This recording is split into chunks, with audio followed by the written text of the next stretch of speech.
Tuesday night. Welcome back. Dynasty Daddy Trade Show. Jeremy, how you doing? I'm doing good. Every week is a week closer to actual NFL. I know the big news is Njoku. Njoku is signed to the Chargers, and that changes everything. But that would just be a drop in the bucket as we start to get closer to the season. So the rookie mini camp, like seeing NFL players kind of in pads practicing, wearing helmets and jerseys. I think that is the NFL draft I think makes the season feel real, that it's coming up. And we're a long way away from actual mandatory mini camp. I believe in the middle of July, but we're getting there, baby steps. And you teased it. I don't know. Do you want to do a quick diatribe? I'm sure we'll get some Gadsden and Njoku questions, but yeah, I don't know. Without getting too into it, I kind of feel like Gadsden maybe probably settles into the Kincaid mold potential. I feel like that is the classic guy that potentially the offense is not trusted to be on the field for all of the blocking snaps, but has enough upside in the receiving game. And I think what we saw from Gadsden last year gives me in a good offense that I'm excited for, high spike week potential. But I don't know if we're gonna get the Trey McBride breakout. Yeah, I mean, first off, Trey McBride was, I believe, a second-round pick. So, there's a little, people are a little bit wish-casting with Gadsden. And to expand on Kyle's take, which I kind of believe is right, Gadsden is fine, Njoku's bad. Gadsden good, Njoku bad. But to me, I'm like, who else was a breakout tight end in last year's class that played with Njoku that we all love? Fannin. And it was a late round pick and a profile that we all loved. And he was perfectly fine with Njoku there. And Njoku also was the incumbent there. This was his role. I think this is just what happens when we see NFL offenses utilizing more tight ends in their offense. Yeah, Brendan Kolar as well. Another decent tight end that can go out, catch passes. I don't expect it to be significant, but again, we saw earlier on, especially when the tackles weren't injured, the Chargers were the best passing offense by far. So having Gadsden and Njoku, there's plenty of mouths to feed. I don't know if Keenan Allen's coming back. I don't know. Maybe he announced his retirement. I don't. You haven't heard anything know about that, but there's certainly that's one of the few offenses where I'm like, hey, there's enough to go around. They were saying some crazy stuff about QJ being Julio Jones or something. I'm like, okay, pump the brakes on that. Hey, thanks for the sub. But, yeah, I think deeper leagues and best ball, maybe you feel slightly worse about I think Trey Harris potentially was going to be able to compete for some wide receiver set snaps from a blocking perspective. But if this is truly a heavy personnel, 12-man, then a little less excitement for the Brendan Thompson, Trey Harris breakout. But I'm not moving down Ladd or QJ. I'm pretty excited for the Chargers offense overall. Yeah, I think they're good. I think Gadsden is what you would expect. You're going to see, even if there is that true, not true bell cow, for lack of a better term, bell cow tight end of a McBride or a Bowers. It's no one is going to swallow that usage. But with guys like Gadsden, they're not a true bell cow. There's going to be other tight ends that are involved and they want to have some involvement in the offense. But Gadsden should certainly be a low-end tight end one going into this year. I'm not concerned about Njoku. If Njoku scared me, then it's okay, maybe maybe everyone is higher on Fannin than Gadsden, really. But I think Gadsden and Fannin are basically the same in terms of fantasy expectations. Yeah. Yeah, and when Gadsden, starting week 6, had a 4-game stretch of 70 to 80% snap share, 52, 88, 70, 60, 52. I think he can kind of live in that 60, 70% with Kolar and Njoku there. Yeah, if anything, this is a great time to actually go out and buy Gadsden, because some people were kind of pricing Gadsden as this borderline pseudo premium tight end, and now a lot of people are like, oh crap, is he Isaiah Likely? Is he one of these guys that's just going to always be lost in a committee of tight ends? So now you can probably get a decent price on him without breaking the bank. I mean, people are sending first-round picks, kind of locking him in as potentially the number 2 wide receiver, number 3 wide receiver on a receiving threat on that Chargers offense. Yeah, I was going to check to see if I pulling up the trade database to see if there was any Gadsden deals today. I did update the little chart. Gadsden is the number 1 most traded tight end. Now the little chart, it's a little behind the scenes, a little chart. If you highlight over it, the other ones will like gray out. It's a little bit a little extra clean, a little extra polish. I love it. Yeah, I'm trying to look for like, oh my goodness, juicy ones. I mean, in like full point tight end premiums, 12 by 10, like future seconds, like these kind of tight ends in offenses, I'm down to make those kind of bets on. Dude, the amount of Jolie I have is crazy. I just saw the Gadsden for Jolie trade. I'm like, which is crazy. I wouldn't do that. I mean, I think a second is fair. Like a 27 second, that's a high value second. Gadsden still slots into a pretty promising role. Currently tight end 11. Ooh, all right. Gadsden or Sadiq, and I think it seems like most people are. Would you take Stowers over Gadsden? I'm taking Gadsden over Claire. Yeah, I do agree. I think Sadiq and Stowers are just more exciting because not only are, but I would have taken them before this trade anyway. I think because Stowers is like the man up in an offense that has Goddard, who's really old, but kind of likes to lean on Goddard. Goddard was, I think, tight end 4 or something last year, and then Kenyon Sadiq just has crazy upside. And both those picks were high levels of investment in draft capital. And now you may say, hey, there's a bigger investment in tight ends this year in general in the draft. Sure, and the class is weaker. But still, like the gap between a second round pick and a 5th round pick is pretty significant. So I'm going to lean that they're going to give Stowers a ton more opportunities where a brand new offensive coordinator in LA might be like, hey, Gadsden isn't my guy per se. I'll make him work, but it's not my guy. It's not the guys I'm bringing in, like Mitchell or whatever. Mm-hmm. All right. Before I forget, shout out to Jeffrey Jacobs, who was here before I got the chat overlay stuff set up. So I do have your messages, a couple of trades that I'll pull through. What's up, Patty Mills? What's up, Kyle? Let's go. What's up, Kyle? What's up, Patty? All right. I don't know how you got up there. Here we go. All right. 12 team, Superflex PPR, 0.5 tight end premium, start 10. Drafted Price at the 106 and then made 2 deals during the draft. All right. Would you rather have Tez Johnson or Emmanuel Wilson? Considering you drafted Price at the 106, 12 team Superflex, 0.5 tight end premium, start 10. I mean, Tez Johnson's kind of a weird case. Like he had some promise of PPR upside, but it's just, Hurst. There was some Hurst buzz too with the some sacrificial X type beat language that we were getting. Ibuka in the Z, and then obviously Godwin there, and then like Jalen McMillan. Like it's, I mean, Jalen yes, McMillan is legit. There's a reason he didn't disappear after having a neck injury and coming back from that. It's like, okay, that was a scary neck injury. We don't know if he's going to play again, and he comes back and they're still giving him a ton of targets. So to me, I'm like, I would rather just get the RB2 than like the wide receiver 4. Give me the upside of an injury, or maybe this backfield isn't just, hey, Jadarian Price, here's 25 touches a game, do whatever the hell you want. Maybe it's more of a split. And you're like, oh, cool. I lucked into 10 to 15 touches a game for, Wilson. Yeah, and I don't want to go out of my way to, like, especially for like what I'm perceiving as a handcuff that I'm not even 100% confident would be like an impactful to my lineup handcuff. But if it's Tez Johnson prices, I think that's totally fine. And a 12 by 10, like, I feel like you're going to be pretty hard pressed outside of injuries, muddying up the wide receiver situation or opening up the wide receiver situation to want to start Tez Johnson. No flame. I mean, there's just there's a million Tez Johnson type wide receivers. Speaking of Tez Johnson type wide receivers, Jalen Tolbert or the 401 to draft Eli Raridan. I'm taking the unknown, baby.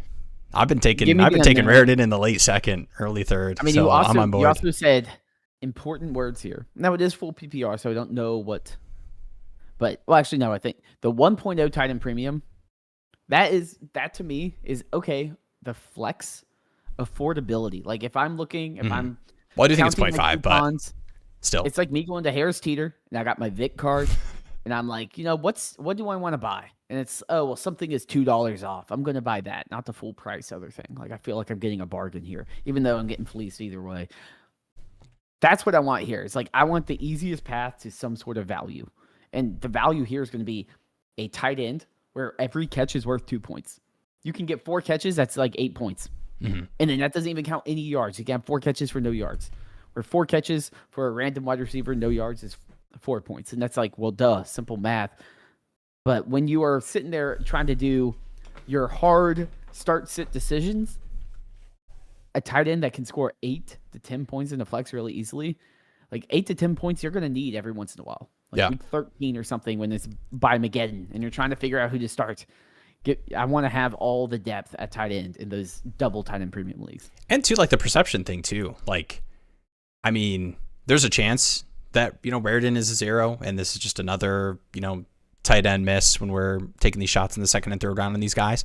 But the perception of like, hey, this is Hunter Henry, for a Drake May offense for, the next 7 or 8 years, like that carries a lot more weight than Jalen Tolbert when there's injuries ahead of him and you're, hoping you get 9 to 11 PPR points.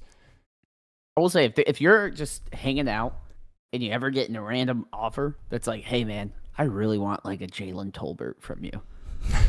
I mean, you could send me $5 in Fab. I mean, I've wanted to get out of like just get off of these guys. Like a lot of these guys in that range, and I know like Tez Johnson and stuff had some decent weeks, but you just end up holding on to random wide receivers that have basically no value, but had like 3 spike weeks that you didn't even start them for, and you're like, okay, maybe they'll spike week every week. But the reality is, like, get me to the positions that matter in my format. And when in the double tight end premium league, any shot at a tight end is going to be a better bet in my books. Yeah. All right. Next one here. This one, full point tight end premium, 12 team super flex. So it's 10 total starters and some additional context too that I added at the end. It is also start to tight end. So it is quarterback, 2 running back, 2 wide receiver, a flex spot, then 2 super flex. So you could start 3 quarterbacks. And then also it's start 2 tight end. All right. Sending Odunze to get a 2027 first, rank 7 starter, rank 10. Man, in this league, a triflex. Lock it up. Yeah, man, especially with like the potential quarterback class, you'll get like, think about the weight that moving a quarterback pick carries in a rookie class when you can start 3 quarterbacks. Yeah, I mean, I think too. Like, okay, this is sorry. I'm not even thinking about the format here. I'm talking about Odunze for a because he has the 101, so you lock up Jeremiah Love. You don't really need his production necessarily. Yeah, you're shooting for the 101 next year, and you're like, hey, this Odunze guy, which let's be honest, is Odunze going to be a top 6 wide receiver in fantasy? Maybe he has the JSN breakdown, but I don't necessarily want to bet on that. What if he's just like Devonta Smith, which is good, but not amazing? If I can flip that and potentially, like, based on Dynasty Daddy, which we're gonna trust here, this is the Dynasty Daddy trade show after all.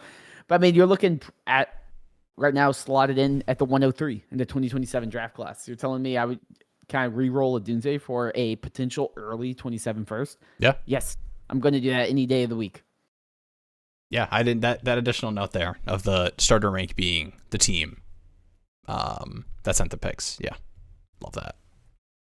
I mean, even if that ends up being mid, I mean, if you're in the range of a quarterback, not to mention some of these wide receiver prospects, like you're at the table with a Odunze plus. Yeah, I mean, I'm surprised you just got it for Odunze. I like Odunze, but it's hard to trust him.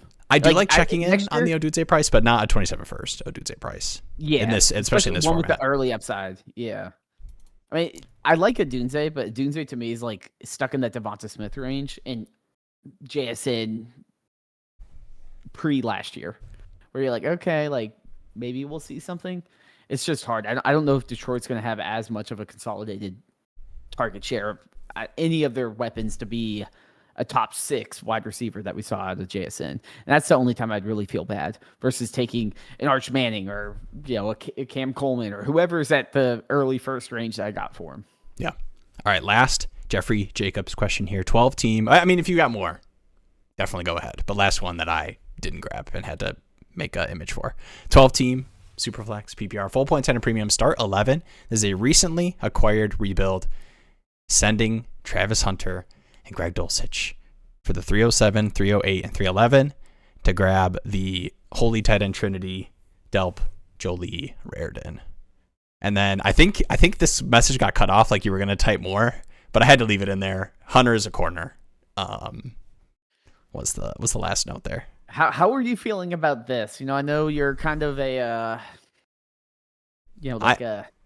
a champagne Travis Hunter believer. Like I'll observe. I'm not on the sidelines. I was gonna say I'm on the sidelines. I'm definitely like in the stands watching the game, like hoping for the best. But I'm not wearing a Jags jersey. I'm not wearing a Travis Hunter merch at all. I'm actively rooting for Travis Hunter's success because I do think 60-70% Travis Hunter snap share is a meaningful player in fantasy. Now I think it is becoming less and less likely that we get that. But I don't know. Do you like the full point 10 and premium, especially in a recently acquired rebuild? Do you like just taking the 3 upside tight end bet shots? If you get one hit out of these, that is a full-time tight end. Like I was just talking about the Hunter Henry thing. Like it's a massive win in a full point 10 and premium. And you kind of need to take those shots on these like rebuilds, true rebuilds. Yeah, I mean, to be honest, I'm surprised in this format, especially a start 11. You're also talking depth. So there's going to be multiple flex spots, most likely. A Jolie, a Delp, a Raritan, whoever ends up being the guy. Yeah. You basically have you cast a wide net. You're going to probably catch something. I'm surprised any of them are available in that range. It's hard to sit here and be like, I traded Travis Hunter plus. I know, dude. For 3. I mean, the plus is like nothing, but traded him for 3 third-round picks. Like in a full point center premium, I think that's kind of crazy to me that all those 3 guys are going that late. I think like people are just, I guess in a 12 by 11, like wide receiver shots still matter a little bit, but in a full point center premium, I'm surprised those guys aren't going earlier. Full point tight end premium, I'm taking like pretty much all those guys over most of these wide receiver bets outside like the big 5. Yeah. So I feel awkward about it. Imagine weird, reading, like, stamping that, reading. Imagine showing 2025 offseason Will that he's taken the 3 thirds in this class over Travis Hunter plus Greg Dulcich. Greg Dulcich never been a better. I was going to say never been a better waiver acquisition than right now. Yeah. Okay. Shout out to Jeffrey Jacobs. All right. What's up, Beast Nides? Made a move last week. To me, that was a no-brainer. Get A.J. Brown, Kyron, Jalen Knoll. Give up David Montgomery, Parker Washington, and my 27 first. It's slated early, but after this trade, I won't be early. It'll be more mid-projected, adding A.J. Brown and Kyron.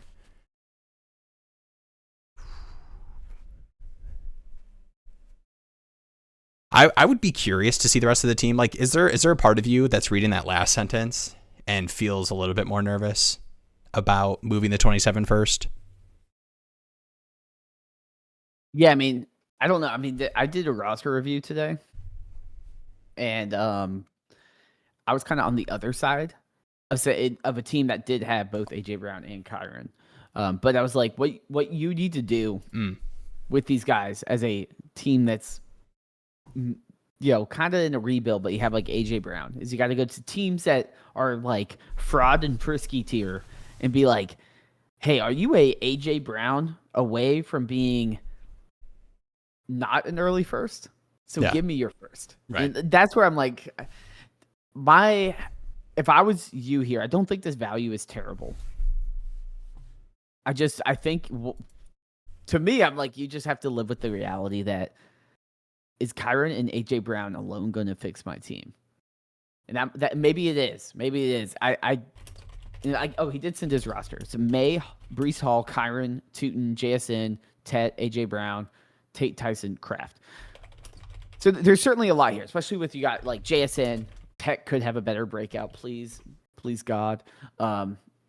Drake May. I assume it's one quarterback with that. Yeah. So honestly, I don't hate this, and if the amount of names listed makes it seem like it might be also a little bit shallower. Like if this is a shallower league, I do think like an AJ Brown, Kyron could certainly tip the scales more. Mm-hmm. And one quarterback, the most important positions is certainly investing in running back, wide receiver. I would also say it's May 12th. So I'm also sitting here. I'm like, do I need to make this move right now? Like, is this something where like if my team isn't early, like right now, everyone's slotting your team as an early first. Like if I say, hey, I want to trade my early first to a bunch of different teams, you might be able to find a deal that you enjoy more and kind of gives you an out if things really go south. Yeah, I don't hate it on this. I mean, there's a little part of me that anytime there's like these 2 for 2 plus a first, like it's hard to not do the breakdown of like, man, what if David Montgomery, Parker Washington this season specifically is 80% of AJ Brown, Kyron, and that person banked a first on top of it. But I do think that AJ Brown, Drake May stack, Pats could give you difference making production. And I think over the next 2 to 3 years, you expect, AJ Brown and Kyron to kind of be within the top, 4 or 5 rounds of best ball redraft ranks for the respective offenses, so even though there's AJ more Brown of a split. gets into Miami and everyone's depressed. Yeah. I think he'd still ball. But yeah, I don't hate it. I'm a little nervous about it, but in a single quarterback too, like that quarterback class being really strong is a little bit less impactful. Yeah, I mean, one quarterback, as long as you're like, it's not going to be bottom 3, I'm good sending it, to be honest. Like, if I can escape the bottom 3, I feel like I'll be all right doing that. Heck yeah. Do not forget to like the stream, like a sugar-free Baja Blast. 100%. 1,000%. If anybody, I'm going to say this out loud because I think we did this at the end of the stream when we were talking Taco Bell. You guys can get any of your burritos grilled at Taco Bell. It's a style that you can set in person ordering or in the app. Just want you guys to know that. I also want you guys to know the Dynasty Daddy stream presented by Taco Bell. Dude, that would be. I just started a poll. I think it's loading. Oh, we got some new tech here. I think this is the first time we've done a poll. Well, we'll see. It's loading, and I'm getting. Oh wait, the poll exists. All I see is one. Oh wait, I see it. It's working. I think. Okay, it's not working for me, but I guess that doesn't matter. I'm gonna refresh my screen here. Can I vote? You can you see it? Oh no, okay, yeah, it's working. It's working. I feel like it. Oh, it shows. It doesn't show in the chat. I can't pin it though. It's there, guys. It is closed. Okay, somebody needs to. We need a new stream runner. It's closed. Never mind. Okay, nice. It is a little finicky. I wish I could show you my screen over here. All I see is startup mock 71%. That's all that's showing on my screen right now. But if you click it, it expands. Oh, word. All right. That's all I saw too. And I was like, did you just make a poll with one option? Come, what are we doing tonight, guys? Watching Will and Jeremy play Melee? Yeah. Good pick. Don't tempt me.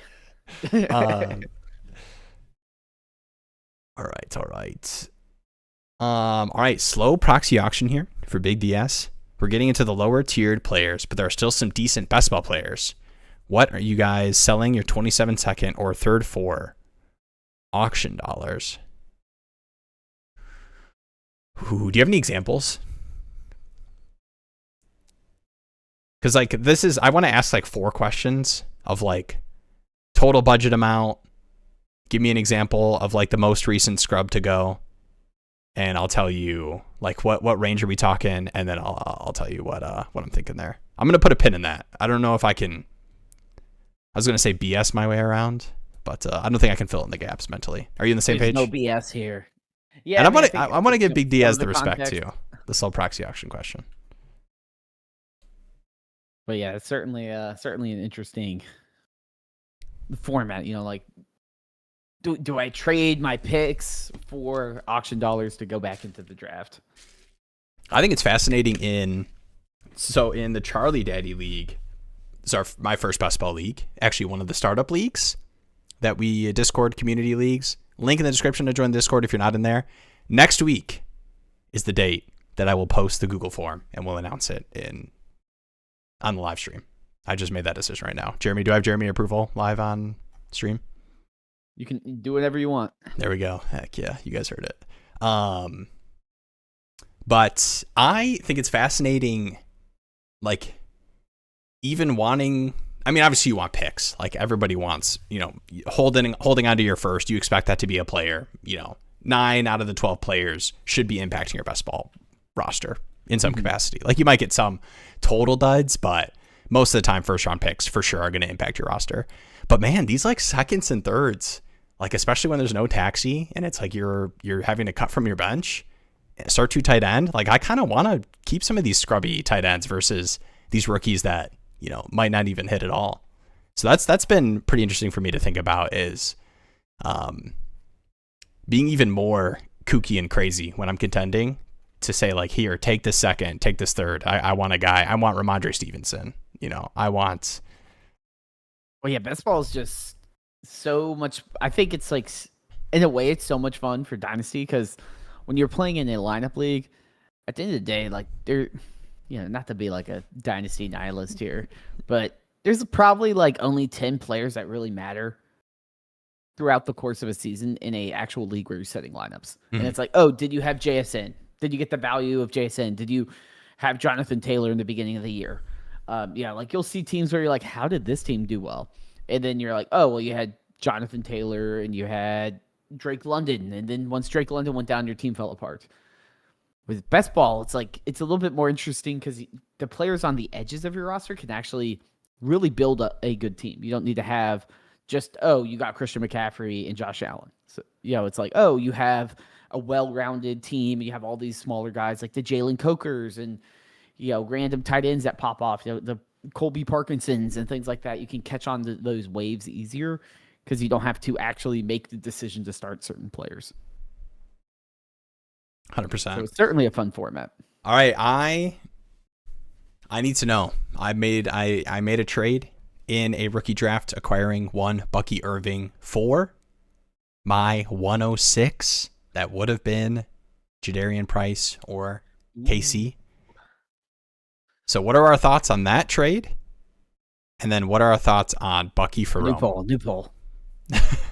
Because people hate Bucky. There were some negative reports about, obviously he had the offseason shoulder surgery, and that's, still some time before he comes back. But there's like so much time before, players are even like really, really doing stuff. Like, we've got the rookie minicamp stuff happening right now, but I mean, we're not even at OTAs yet.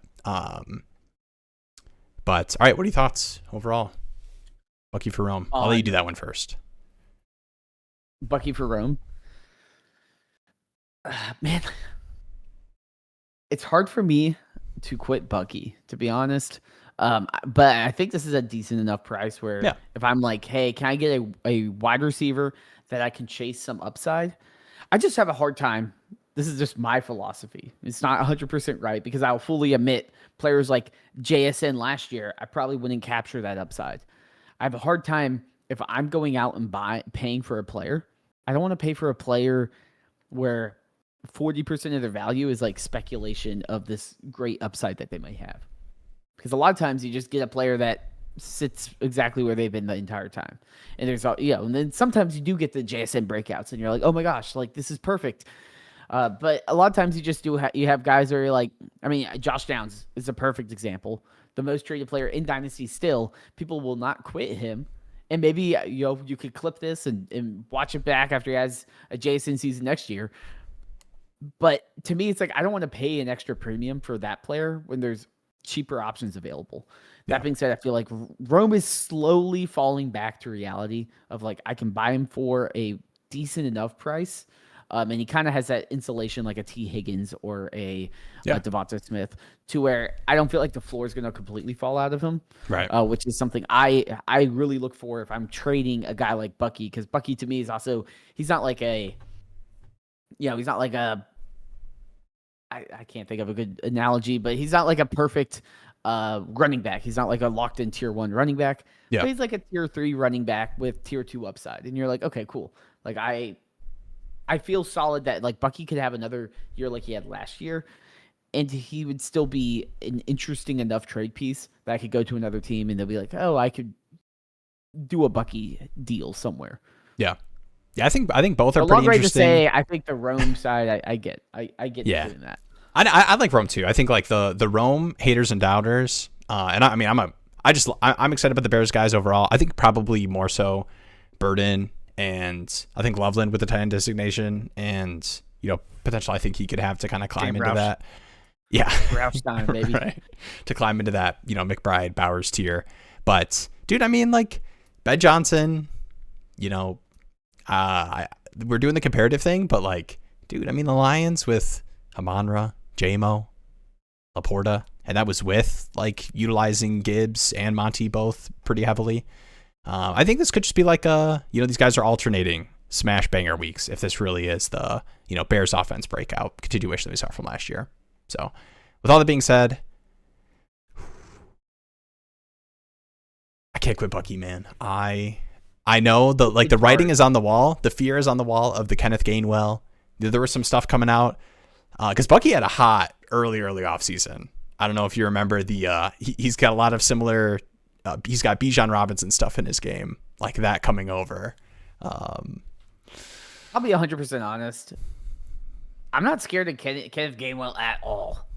Yeah, to me he's Rachaad White 2.0, yeah, and then the goal line stuff is sketchy. Rachaad White as an incumbent, like I'm not worried about Gainwell. Like Bucky will succeed if Bucky is healthy. Yeah, I think that's ultimately what it comes down to. And they used both Rachaad White and Sean Tucker more at the goal line than Bucky last year. But I think a lot of the Bucky stuff, man, like he was still getting like 15, 20 carries in these games. And I just think that they probably didn't want to jam him short yardage with a lot of like the weird injury stuff. So like it's probably a little bit of copium for a player that I think is just like hashtag good. But I don't know, man. If this is I think Rome is a good exit price if you're like, I don't want to deal with this Bucky. But I do agree. I'm not out on Bucky at all. And I'm probably going to have to kick some tires on some Bucky deals given how everyone honestly seems both to act like he has like the cheese touch or something. All right, looking for what's up, Cooper. Looking for tips, direction for a team 12 by 11 Superflex tight end premium. Burrow, Ward, Jordan Love, then trash cans. Tet, Waddle, Marv, Omar Cooper, Antonio Williams, more cans. Thank you for not including Williams in the more cans section. Kraft, 227 first and 2 seconds. Try to compete or tank again. Okay. Jeremiah Love, trash cans with 227 first and 2 seconds, I think can easily turn into a reasonable running back room. You got Burrow. Okay, hold on. Oh, wait. Is that Jordan Love? Yeah, it probably is Jordan Love. Meh. I mean, do you label trash cans? I don't know. Okay, here, 2 context clues. I'm making some reading comprehension guesses, and Coop, you let me know who's right. I think it's Jeremiah Love because I don't think you label trash cans for quarterbacks. And he says, try to compete or tank again. So I assume this was a tank for 2026 to get I agree. Love. I do think Jeremiah, let's go. All right, let's go. It is Jeremiah Love. Nice. All right, with that being said, in a 12 by 11. That was the first time it clicked for me. I was like, wait, we have 2 J Loves. Like, true. We're going to need I might have said Jordan Love at first. Tat, Waddle, Marv. Burrow, Ward, Love. I mean, if you can turn, it's a start 11. Can you turn 2 seconds into a running back and a wide receiver, and hold on to your 227 first, and have this be a team that can make a playoff push? I'm curious where that other 27 is. Is it another potentially early one? But the way I would see this is like this might be a week 4, week 5 team that I make the call on, because right now I sit here and like we know what Burrow is. We know what that's probably about what we know. Tucker Kraft if he's healthy, but there's a lot of guys on here. It's like, what is Jeremiah Love going to look like next year? I don't really know. He could be like a Genty. He could be amazing right out of the gate. We don't know. Is it, what is Tech going to look like? Is Waddle someone that we can count on? Is Marv going to have the breakout that we've been waiting for? Is it Cooper and Antonio Williams going to be solid flex plays in a 12-team start 11? To me, I'm like, I don't want to make any push in win now. Like, let me consolidate in a 12-team start 11. Yeah. When I'm very shaky to begin with. Now, if you're sitting here and you're like, oh man, Tet is breaking out. He's having that JSN breakout. And you're all of a sudden like, now I have some centerpieces kind of forming, or Marv starts becoming, a low-end wide receiver 1, and Waddle's a consistent wide receiver 2. Then you might be like, okay, I can then turn these seconds and start, piecing together a more well-rounded contender. I don't think this is ever going to be a team that will be, or this year, this is a team that would be a team, like a 1 or 2 seed that gets the bye. But I could see this team being one that, Jeremiah Love starts ripping and Tet does amazing and sneaks in as a kind of frisky 5 to 6 seed. Yeah. But I also don't want to bet on the high upside there because that's probably only like a 10% outcome. You could have another uninspiring Waddle. Tet has a young promising season, but it's still like wide receiver 20, and it's not a significant difference maker at that position. And then you're also looking at the running back situation of like Love. You need Love to straight up be like a top 8 guy out of the gate to be able to piece together a trash can running back 2+ room. Yeah. So I'm hesitant to push it all in. I think this is kind of like let's see how it goes. But then having my 227s and I can quickly pivot to sell any of these old.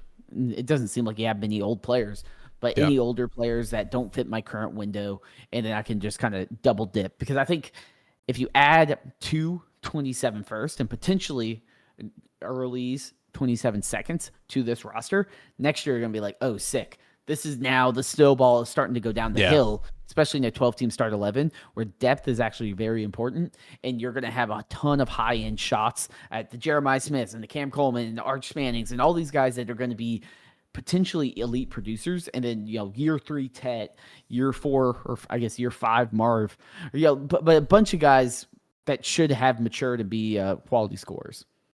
Yeah, I'd be curious too to know how many. Like that says earn their 101 here. Like if you are looking around and there's no teams that are really setting themselves up to tank early on. I mean, everybody's saying it. It's being overused at this point, but I am down to be the one to take the dip early if it's just me, and I can move some of these wide receiver point scorers for future picks. So I think you could even get another 27 first off this team. And shave some points without losing like Jeremiah Love or anything. And I just started, I'm going to share the link to the startup mock we'll do here. The people have spoken. Will has clicked end poll. 62% of you are ready for the startup mock. Get in here. Knicks update. We need I know everyone's waiting for the Pistons State of the Union. No fears. I had a feeling this was going to be both teams taking the home games. But back in the D. Confident in the boys to close out the series. And looking forward to a Pistons-Knicks rematch. That'd be a fun series, yeah? You down, Jakey? Nick take Jake?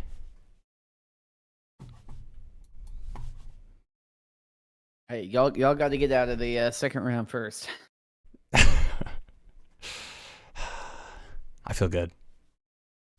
The free throw discrepancy. I promised Jeremy I wouldn't spend oh my gosh more than 20 seconds talking about the free throw discrepancy. The free throw discrepancy is like, look it up, guys, if you haven't, for Game 4 of the Pistons. Hey, if the Pistons make it to the finals, I can't wait to hear the free throw discrepancy when you're playing OKC. If you think Moving it's bad on. now. I was doing the like good thing, and I don't know if this is a great chat message to move on to. Watch Dynasty Domain. There's some words in between those parentheses.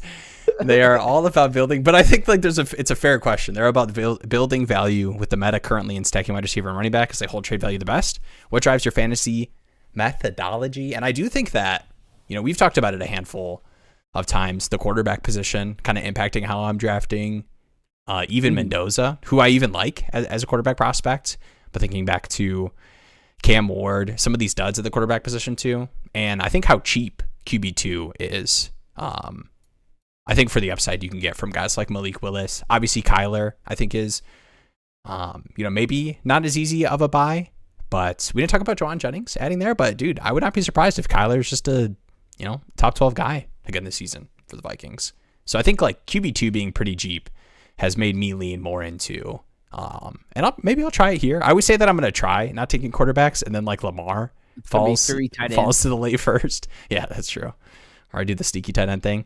But yeah, I think and I would even extend it to tight end, where I am down to take what I believe to be elite difference makers at each position. So the running backs, the wide receivers, and then the 3 tight ends that I would label as like 100% confident difference making production.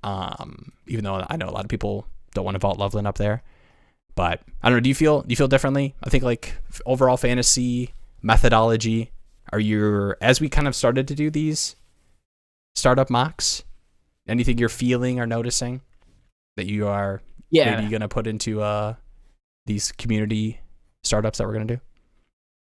Yeah, I think you covered it pretty well. I mean, the death of the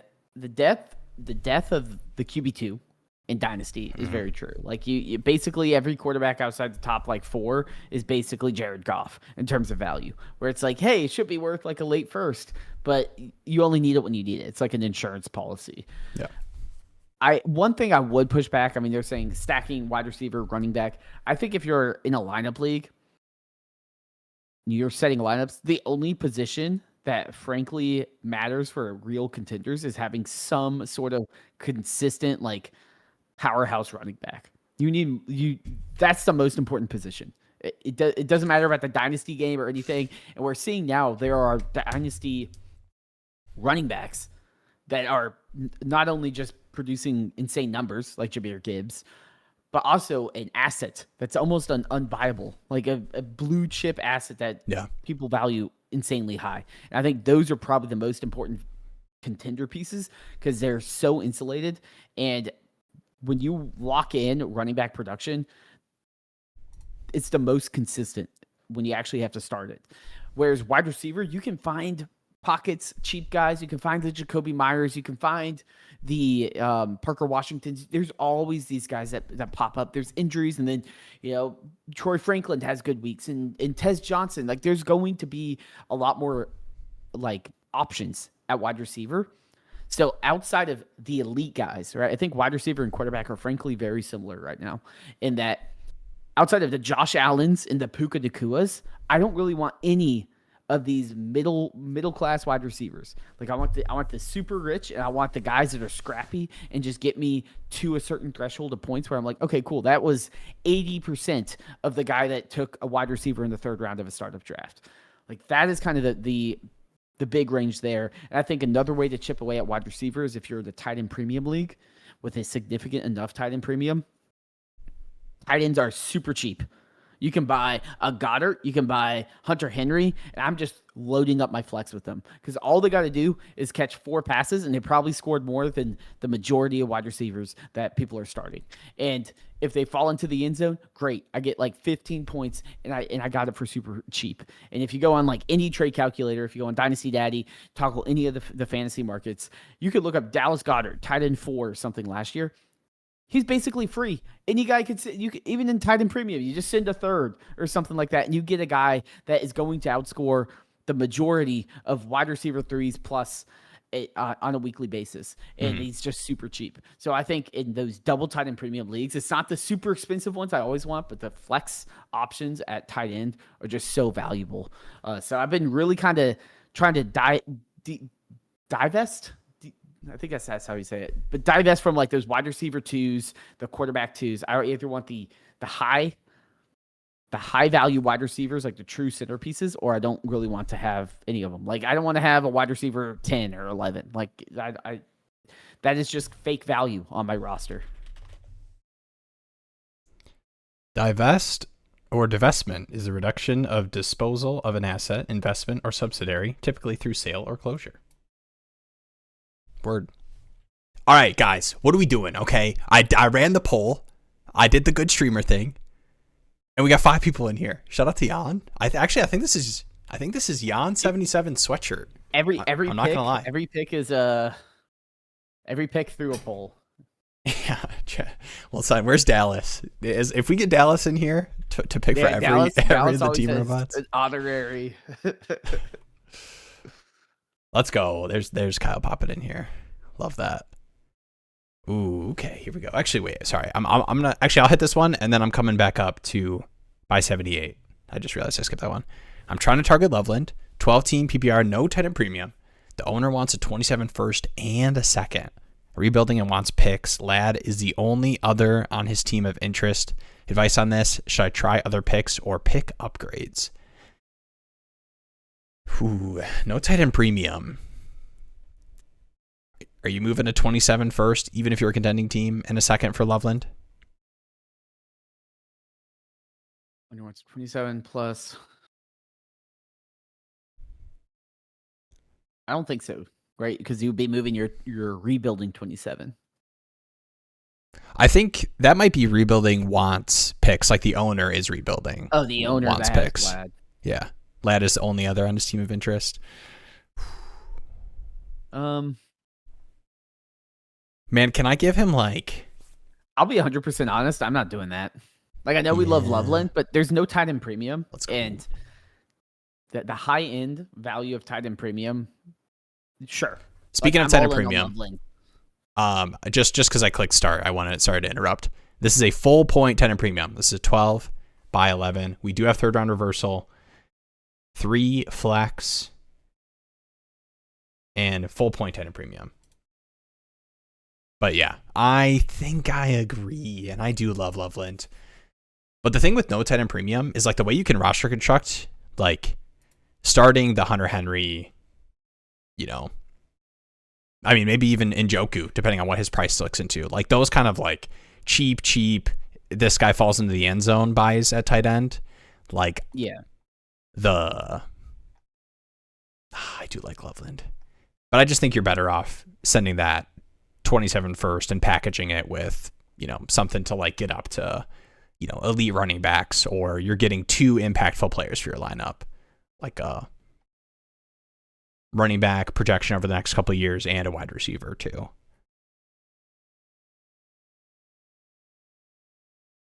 All right, full point tight end premium. We see Bowers at the 107. I do think startups are going to look a lot more like this, where people are going to play chicken on some of these elite quarterbacks because they're like all in the second round. Like, people are excited about Caleb, Herbert, Hurts is down to 25. I mean, you got Mahomes. I enjoy it, to be honest, because like startup drafts for the past like 3-4 years have all just been quarterback. And then like, oh, Jamar Chase, quarterback. So it's nice that it's not just a consistent of like, oh, let's just take away all QB1s and half the QB2s within the first round and a half. Yeah. Yeah. And I went Amon-Ra. I would still take like Jaden Daniels and Lamar at the end of the first, like pretty happily. But I do think I end up liking my teams more when I'm able to get like an elite running back, wide receiver, or tight end in the first 2 rounds for sure. All right. I do have this one. I want to make sure I don't forget. 14 teams, start 10. Superflex, tight end premium. Achan or London, Jonathan Brooks, and a 27 second. I mean, a 14 team, start 10. I think that's just like Brooks doesn't even need to hit in any capacity for you to still like that side of the deal. That's a phenomenal side of the deal. All right. A real startup, I'm taking Lamar. Do I do the science thing, Jeremy? Did I do the science thing last time? I don't think I did. I think I just took have Lamar. No idea. I don't know what the science thing means. The science thing is like in a real startup, I'm taking Lamar just because I love Lamar. Yeah. Yeah, I mean, Lamar sliding this far is kind of crazy to me. All right, I'm gonna do it. I'm gonna go wide receiver, wide receiver. Last year's wide receiver 50. All right, I know your answer. Wide receiver 30. I know your answer on this one. Thoughts on 2 tight end versus tight end premium? I prefer 2 tight end. I know you're in the 2 tight end camp, right? I mean, I think 2 tight ends is the most underrated format, because I think a lot of the times people say tight end premium is to adjust and make tight ends more valuable, but all it does is make the best tight ends more valuable, unless you juice it so much to like double tight end premium. Then all of a sudden they're solid flex plays because they score way more than wide receivers. Mm-hmm. But to me, I like the 2 tight ends. It's the same thing with quarterbacks, and the reason why wide receivers and running backs matter to begin with in the first place is you have to start multiple of them. In a lot of these leagues, a 12-team start 1 tight end. Why do I care about Loveland? Is Loveland going to be tight end 5? Well, tight end 5 doesn't usually matter. It's it's usually like 1 or 2. That if you hit on the McBride season, you hit on the Bauer season, sure. But with the 2 tight end, then all of a sudden, tight end 5 really matters. So tight end 10 starts to matter, because then you have to start really gross tight ends if you're not, So I think it's kind of like, it's like, what if instead of Superflex, we just juiced passing yards? It's like, well, yeah, like it would just make the best quarterbacks touchdown. Better. Yeah. Like I think it kind of they solve different problems, but tight end premium gets marketed as solving 2 tight end problem, or solution. I definitely lean more into heavier or deeper formats too, and I definitely want the next Daddy startups to at least be pushing 12 by 11, and we'll see how kooky we get with what people want to do. But I think and actually 16. let me make your pick here. I'll let you make your pick. 20 seconds. Yeah, I'm looking here. I'm thinking. I like. It is a tight end premium, so I don't know, like, it's double tight end premium, right? Full point, yeah. So honestly, I think I'm going to go Colston Loveland here. Damn. I felt weird. Like, I was like, I have to take Josh Allen to 103. I would have loved to take like that running back, but I'm hoping I don't have a strong conviction between Taylor or A-Chain. So to me, I'm like, maybe one of them can fall to me. Mm-hmm. And I'm like, okay, cool. Like, I still have a centerpiece running back. I lock up a solid tight end with upside that everyone loves in Loveland. And then obviously have that, consistent QB1. I don't know if there's, outside of maybe Antonio Brown in his prime, Josh Allen has been on one of the biggest heaters in fantasy football history. Do not hate that. I know, dude. Every time people talk about like the age stuff with Allen and Lamar, to me, for sure with Allen, and I think with Lamar, I think people think too much about the Lamar injuries. And obviously what happened most recently, like that's what's happening with Jaden Daniels a little bit versus the rookie season. But dude, I mean, like 2-3 years from now, we're doing startups. Like, you don't think Josh Allen is still coming off a QB1 season with, 11 rushing touchdowns? And if he's like 33, 34, then sure, talk to me about that. But it's especially Josh Allen, because like Lamar does have injury history, but Josh Allen has been pretty consistently healthy. Like, he hasn't dealt with long-term injuries. Thank the Lord too. He's like one of I mean, that's the one thing. Mitch Trubisky. I forgot I don't know if I was having this conversation or whatever, but they were like, what's the one thing you would take out of the game? Like, would change about the game? And like, obviously, like, perfect world would be like no injuries. Like, I just want to see all the best players play. It always bums me out that we have injuries. All right. I do really like Pickens. Achane goes. I like Cook as well. I am going to take Hurts. And this is kind of like one of the bets, like when you have these like late first in these third round reversals, like any of Herbert, Mahomes, Hurts, like I am so happy to have as my QB1, and then like totally wait until I get into the, potentially the Shuck all the way down to Willis range of QB. I know what you're doing. You're like, oh, I'm going to get a late pick in a third round reversal. Then my team will look really good because I have 3 good picks. And then you say you're doing science so that if the team doesn't end up looking good, you're like, guys, I was just testing something out. All right. I just had to try it out. We'll see. I had to take the wide receiver 30 in the second round. I think taking Justin Jefferson is like the biggest bet on like Kyler. Like you're gonna have the Kyler Murray jersey hanging up. You're gonna be like, I need that to work, bro. We had a Sam Darnold, and actually, okay, I don't know, Sam Darnold QB2, Super Bowl wide receiver 2, Super Bowl champion Sam Darnold. Yeah, I mean, dude, I just am like, I don't know, man. He still got to 1,000 yards last season with the Brosmer Wentz. Wait, I gotta ask Canyon. Canyon, if you're in the chat right now, Canyon's a big Michigan guy, big JJ fan. What are your thoughts? Is there any hope? What would you give, Jeremy? Percentage chance that JJ McCarthy starts an NFL season as the projected starter for a team this year? Ever again in his NFL career? Starts the season, right? Yeah, like heading into the season, it's like we have signed JJ McCarthy, and maybe everyone's 15%. like, "This is the Malik maybe Willis 15%. 15." Copium or hopium? I think the issue is like I treat him synonymously. He was a first round pick, but he didn't have very good production in college. Like he barely threw the ball, and he won. He's a winner, but it wasn't because of him. And then I'm gonna cut you off for Canyon's sake. 36 seconds, you're on the clock. But yeah,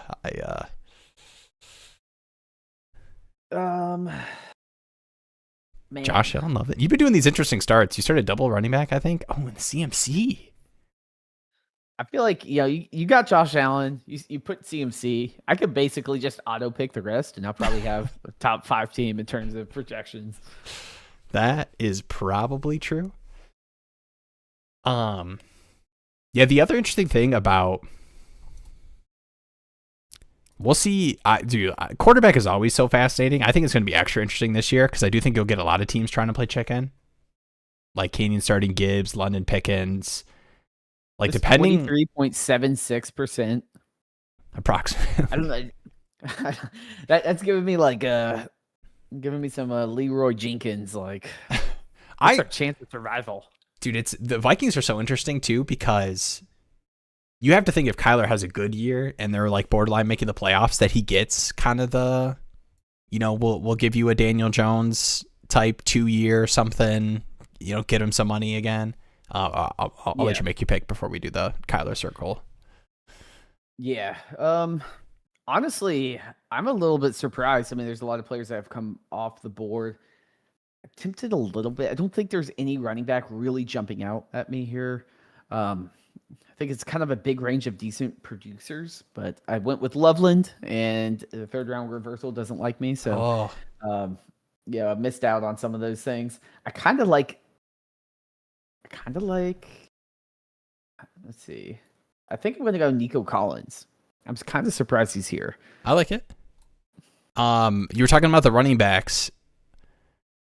I mean, maybe just out of solidarity, I should pick him with my next pick. We did not talk about Breece Hall getting the long-term extension with the Jets. 3-year, $45.75 million. I feel like I need to sing Ave Maria or something. It's like when your landlord's like, hey, man, your rent's going up. And you're like, oh. Just happened because, like, are you going to move?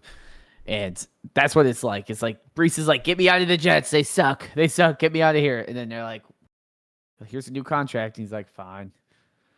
There is some hope, I think. I mean, maybe it's misguided hope in the Geno year this year. But, like, if the Jets truly bomb, you at least are getting, 2027 class first-round quarterback. And the Jets have the picks, too, to make a get their guy thing happen with but man, I don't know I might not have a single Breece share. Well, that is crazy. Here's the thing. I try to be pretty quickly a realist about situations, especially at the running back position. To me, when I quickly saw we're going to be playing this game with the Jets where it's like Breece Hall, Braylon Allen, goal line split, like, does he even have the goal line role on a crappy team that is rarely ever going to be getting goal line opportunities. To me, that was the first thing where I was like, it doesn't matter how much I like this guy. Like, he is probably not worth the, Jonathan Taylor price tag that he had last season or 2 seasons ago. Yeah. No, I mean, I think he's around the range where he's properly valued, but it's certainly it's tough, and I always say, I'm like, I remember the first episode when we were just like, hey, let's see how this goes, and I'm like, I have no idea what's gonna happen. Like, we're gonna have good chemistry, like how's this gonna work, and Will just comes firing about Breece Hall. I love Breece Hall, man. And 1 year later, 0 shares. Dang, dude, Same with Travis Hunter. 2024 Will would be so disappointed. I can't wait for 2027 Will to have no shares of Antonio Williams. Dang. I don't know. That one I think is a little funkier. I feel like even if Antonio Williams doesn't hit, it's not like he's burning a hole in your pocket. Whereas Breece, Travis Hunter, like both those, you're like, okay, I can probably move off them and get something pretty solid. Mm-hmm. If you have a bunch of Antonio Williams just sitting on your roster, it's not a huge loss. All right. Amonra, JJ, Jalen Hurts. I kind of do want to lean into Mekhi Lennon winning this year. And I love Chase Brown. I love Breece Hall. I love Bucky. Oh, there's a handful of running backs I still like, though. I always get nervous about picking my favorites in these wide receiver ranges just because I feel like it gets late in the startup, like rounds 8, 9, 10, and I still like some of the wide receivers on the board. I'm going to go Chase Brown. I do think he is kind of set up for another, the way the last season ended and 2 years ago, just absolutely smashing for that Bengals offense. Ooh, saw Antonio Williams go as high as, what's the earliest? I feel like Jonah Coleman is like the earliest, oh my gosh, pick that happens pretty consistently. Like that people will take him like top 8, 9 picks ahead of like Cooper or like Denzel Boston in the tight ends. But man, 110. I gotta work on my rankings. He's at my 201 right now. That's Will's burner sleeper account. It's yeah. We don't need to do the Antonio Williams thing again. I want to give Canyon though the minute to say I hope the best for JJ. Whatever happens after he led the best university in the world to an undefeated NCAA championship, I'm okay with it. Jadarian Price went at the 103. My SU Dynasty rookie draft. Have you seen a 103 Price or anything? I haven't seen it, but I did see Ray. Shouts to D Fantasy Football. I saw him tweeting, and it might have just been rage bait, but he's like, Jadarian Price needs to go 102 in all your leagues or whatever. And I'm like, I don't know about that. But there's some people that do truly believe in the talent or the landing spot. I mean, there's a lot to be excited about. I still, outside of Mendoza, which I could understand him sliding maybe to the 106 based on whatever. The 3 wide receivers and obviously Love, to me, it's just hard. I'm not at the point where I can confidently pick Price over them. Yeah. I've gone through the pricing a couple times. I just think there's too many question marks for me where it's not even a matter of like, is Jadarian Price a good running back? Like, that's not even my question. I think like whatever, small sample size stuff. I think like some of the breakaway run stuff, obviously the Seahawks, feeling confident enough to take him 32nd overall. To me, it's just not enough confidence in the receiving role, long down and distance stuff, and then the goal line stuff. Like, to me, if I'm not confident that you have that, it's tough for me to, especially when we've seen evidence of that last year being a frustrating situation. Even if people disagree that Emmanuel Wilson matters. All right. Man, I'm staring down a bunch of receivers I really like.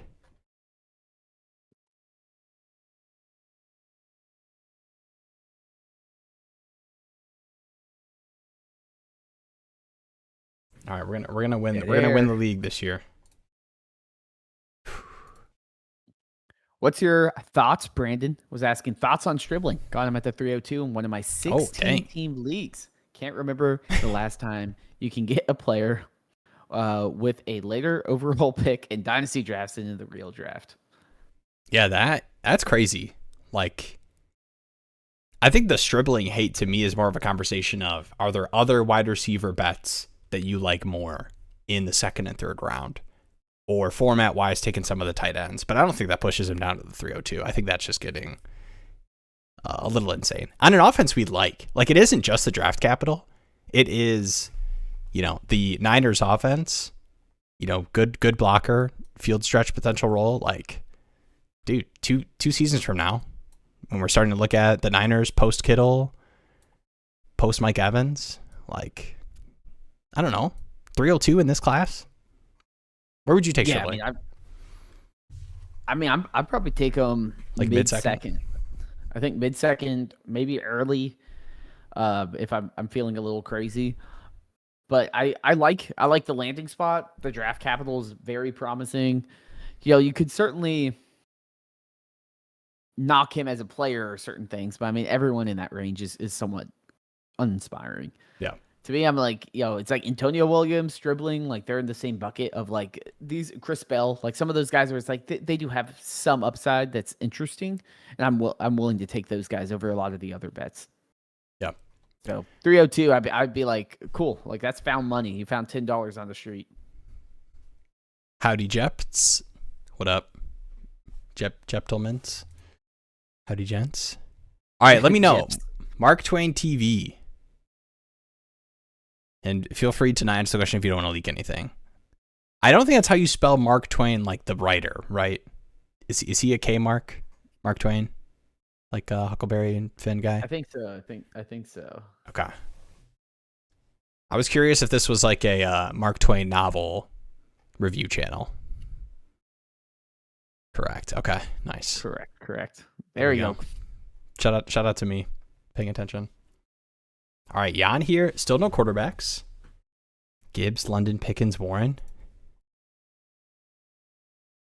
Mendoza is also really interesting, especially in these startup mocks where you're building out a team, and it's hard to not think about year one, week one be like, in these startup picks. The production I want. True. Wait, I was about to. Oh man! All right, go ahead. 46 seconds. Josh Allen, I'm thinking Loveland, CMC, Nico. So I mean, it's like, okay, cool. Like I do want to load up on running back. I think running back is a well that dries up very quick, and I don't think next time it gets around to me, there'll be guys in the range. Like I'll be looking at like Quorums and Swifts after I take my next two picks. David Montgomery, yeah. So I think, even though like a Luther Burden's exciting, a Laporta or something, I'm going to probably just take a Kyron and say, hey, I need to build out a solid running back room that can be kind of the backbone of my team. And I piece around a lot of value tight ends, value wide receivers, and find some sort of QB2 that fits a team that can't compete. Yeah, the one thing about receiver, and this is somebody that took 3 through 5 rounds, Amon-Ra, JJ, and AJ Brown. But man, you scroll down a little bit and you're looking at 106 Devontae Adams, 107 Terry McLaurin, Mike Evans 119, even like Sutton still 123, Jacoby Myers. Like there's some names down there that you would feel fine to have slotted in your wide receiver 2-3 spots.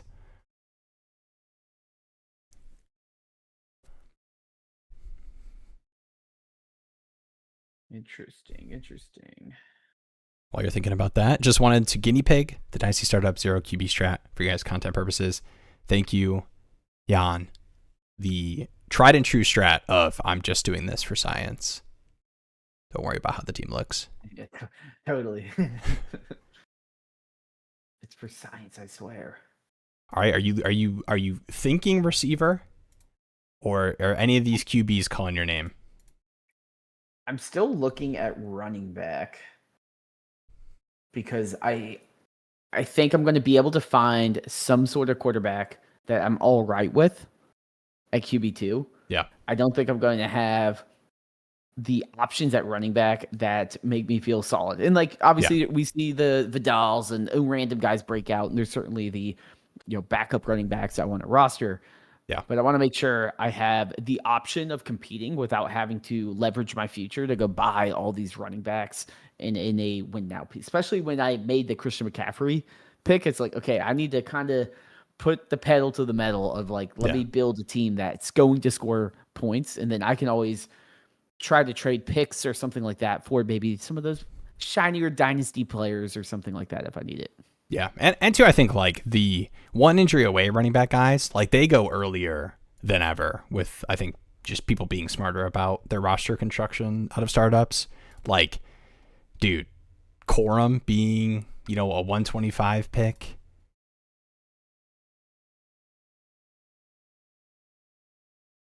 Kyle Monangai, J.K. Dobbins, Jonah Coleman, all those guys being pushed up. Speaking to our earlier Brees conversations, Jake said, Brees, a 27 first and second projected late for JJ in a third. Did I cook? I don't think we have the format, but. Ooh. Man, I kind of do want format clarifying questions. Is that cowardly? Is that a cop out? I don't know. I mean, you're the one that took JJ 203, man. I know, but I'm still on this. I'm on the sidelines for the Brees Hall fight. I'll wear a Jets sweatshirt down there. All right, real quick. No, I think it's a different JJ than McCarthy, but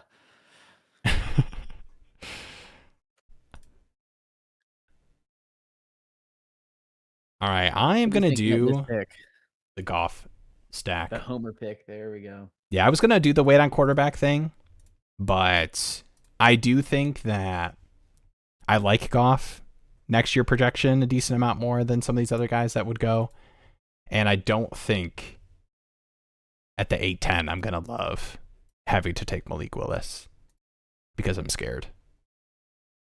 Yeah. I almost took Zay and pushed Goff around the corner. But I wouldn't mind taking, some of these running backs or even the J-Mo stack. Love the team, Jan. Yeah, we'll see. We'll see this. The plane could be landed, man.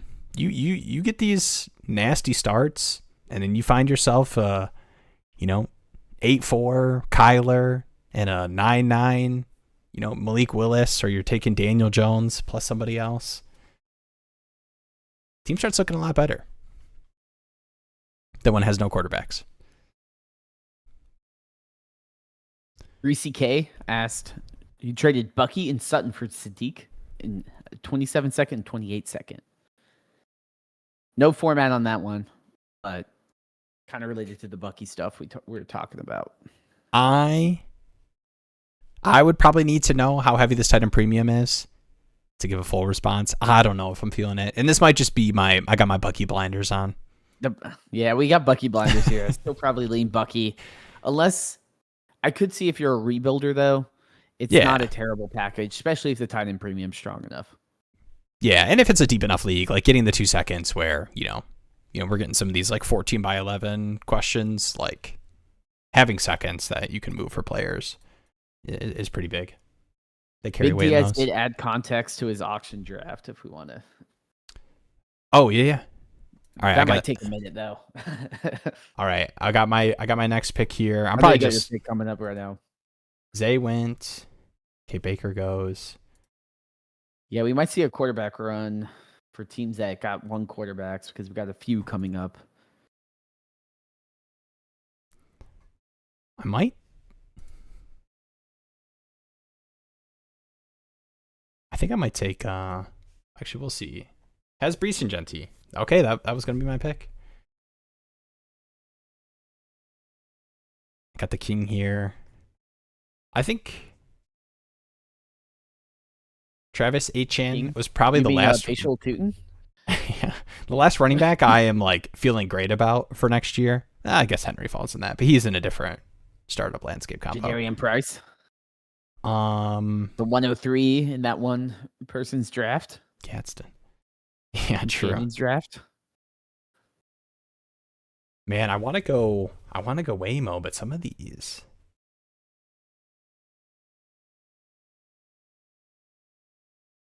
Is Waymo JMO? Yeah.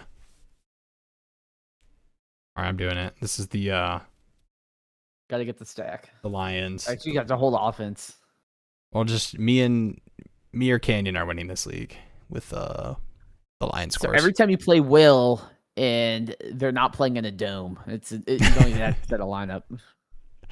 All right, Diaz context here. McLaurin and Adams just went for $20. Warren 47, Gainwell 37. Only Bryce is left at QB, really 69, and Njoku 25, Hunter Henry, Goddard 25-ish, 14 by 11, best ball, 2 QB, 3 running back, 2 wide receiver, 2 tight end, 2 flex, 25 bench, half 10. What would you send seconds or thirds for? Like how much auction money would you send that for? Like a second for, like you see those receivers, you only have to start 2. McLaurin and Adams being $20 guys.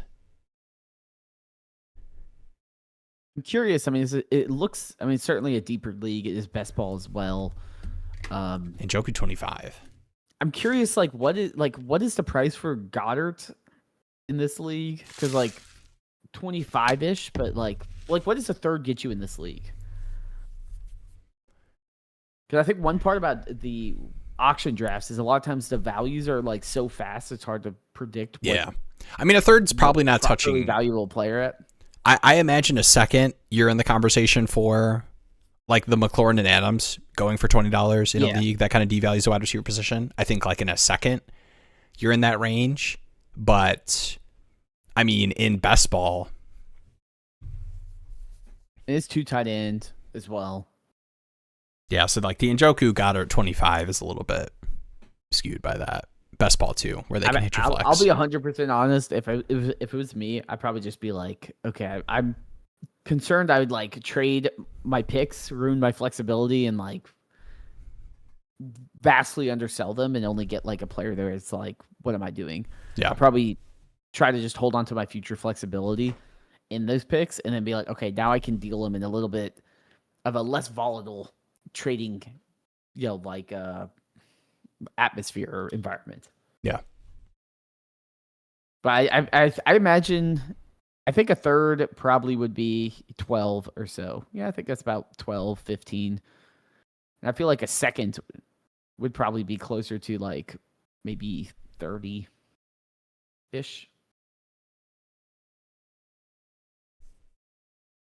Oh crap, I'm on the clock. Yeah.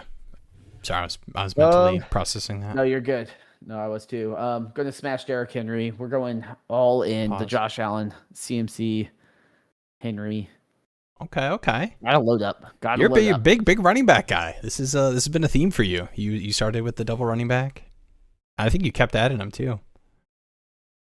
I think this range of running back is the ones you want, right? I want a ton of these bets, especially in a league where I have to start a ton. If I'm flexing a running back, that's fine. Because you're going to sit here and it'll be round 10. You'll get a Parker Washington and Michael Wilson and all these guys where have some sort of exciting upside and might be 80% of a wide receiver taken in round 5. Yeah. Yeah. I mean, there's some of these wide receiver bets, even in this 120 on range versus, I mean, there's a couple running back names that interest me, like the Pittsburgh guys. But when you start talking yourselves into this Kenneth Gainwell, Bill Pollard's interesting. Okay, all right. I'm kind of talking myself into late running backs, but I do think in terms of this guy has the potential to, win me a week, multi-touchdown running back week. I do think that Henry, Swift, David Montgomery, we're kind of hitting the tail end of those for sure. I like the Stroud pick. I like the 7-9. I'm kind of in on the Texans Stroud bounce back a little bit. I think not being able to run the ball for the Texans definitely hurt Stroud this last year. I think the offensive line stuff too. I'm with it. Haircut. Take all the QBs. All right, we got 2 Jags running back questions. Chris Rodriguez, worth trading for as a Tootin Dynasty owner, trying to swap Brian Robinson Jr. for him right now. Do you I'd do it for that price. Yeah. I think especially too, like the Brian Robinson Jr., like handcuff wise, maybe if like Tootin and Bijan go down, maybe Brian Robinson Jr. you'd rather have, just like in terms of like taking on like a fuller amount of the load. But I do think the Jags is a little bit more ambiguous. So those like ambiguous type situations for the 1 injury away guys, I'm down to do that. Yeah, no, I agree. I mean, I think for super cheap, I'll do it. I imagine Tootin's the guy. I feel like I'd be more concerned if they drafted like a Jonah Coleman or someone like that, even if it was later, just to be like, like we don't feel good about it. I imagine letting ETN go, they feel pretty confident that Tootin will be there, but C-Rod certainly will probably have a decent role. All right, take your 8th running back here. What you got, Swift? I'm actually changing it up. Should I go Stafford or Willis? How are you feeling, quarterback-wise? I mean, you kind of gotta win this year, like team. The last dance tier, but I also feel like Willis might score more than Stafford, to be honest. That's true. I'm in on Willis, but I don't know, man. I think people are out. I think Willis could fall to where you're trading up for him in the start of the 9th round if this is a real startup. I just feel like there's outside, like once Willis is gone, I feel like the quarterback well is desperate. I mean, you might be drafting Aaron Rodgers and he's out there looking at pyramids or something. Damn. Shout out to Canyon assembling the Sonic and Knuckles on the roster combo. Hitting me with the I wanna go back home. I don't think I mentioned this. I went to a charity auction, something I do. I go to charity auction sometimes. And there was a signed Gibbs, David Montgomery, Sonic and Knuckles that was from Gibbs's rookie year. So he had the number 26 and David Montgomery was still in the Lions. And I got up to 350 on the bid, but I didn't go higher. That's how much how close I was to having that behind me. You're so close. I have to find another cool Lions item for $350. All right. 1 running back. I'm feeling pretty good at wide receiver. Maybe a little bit. I mean, I wanted to take Travis Etienne there. A little bit regretting with this run of running backs that went not in love with a lot of these guys at all. Yeah, that's why I was hanging out with the running backs. How about you draft your second? You want like Chuba? I'm gonna go Malik Willis. QBs are kind of weird and funky to take, and in a startup, there is no glory that is given to the first person to acquire 3 QBs on their roster. It just makes their team look worse because they don't have a skill position player in one of the starting spots. But I do think that if I knew I could slot in Goff 6'10", Malik Willis 8'10", I would have not taken Hurts there and built out a different team with a running back shot. And maybe, even though people hate Hurts, I can, out of the startup, find a way to do that. Move Hurts for. Makes you feel better. You're the second team to take 3 quarterbacks because our guy Megatron. Oh, true. That was the Mendoza. Yeah, has the Mendoza QB3. Good call. Also, no running backs on Megatron right now. This is the young team, and then you're like, man, I forgot. Jalen Waddle feels like he's 24 years old. He's 27. Yeah. He's closer to being on my team. Yeah, true. Freaking retirement home squad. We got in burst. I hope I said it right. Early to mid 27 first or Kraft plus Corm in a 12/11 Superflex PPR Full double point. tight end premium lineup competing roster. Would you trade an early to mid for Kraft plus Corm deep double tight end premium? Man, I do like Kraft. Does it have to be a tight end coming off a major injury for an early to mid 27 first? Yeah, I guess like to me, is it like it could be early if a million things went away this way, or is it like probably going to be the 104? Yeah. Right, like is the mid like a 107, maybe 104 at best, or is it like 102 at best and 104 at worst? Yeah. But it's not the worst trade, but I'm probably holding onto that potential early if it's potentially a top 3 pick. Yeah.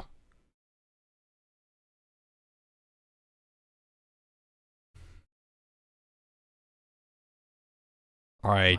Adam Silver drafts. I don't know if we should do that. All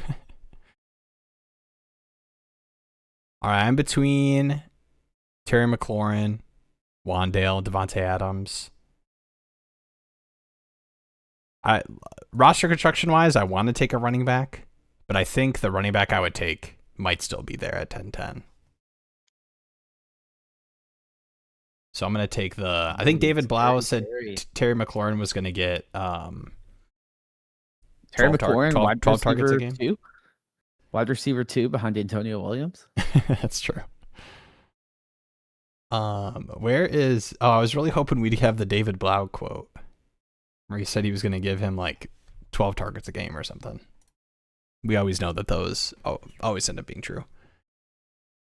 What would you be looking to trade Willis for in this startup situation? So honestly, the Willis pick to me, and I think everyone needs to do a better job of doing this. The Willis pick to me wasn't necessarily a Malik Willis is the asset I'm going to trade, because the league tells you what they think about players in a startup. So that's like the one thing you have to think about. People not taking Malik Willis before the 8-10 means that they valued these running backs, these wide receiver shots, these tight ends over Malik Willis.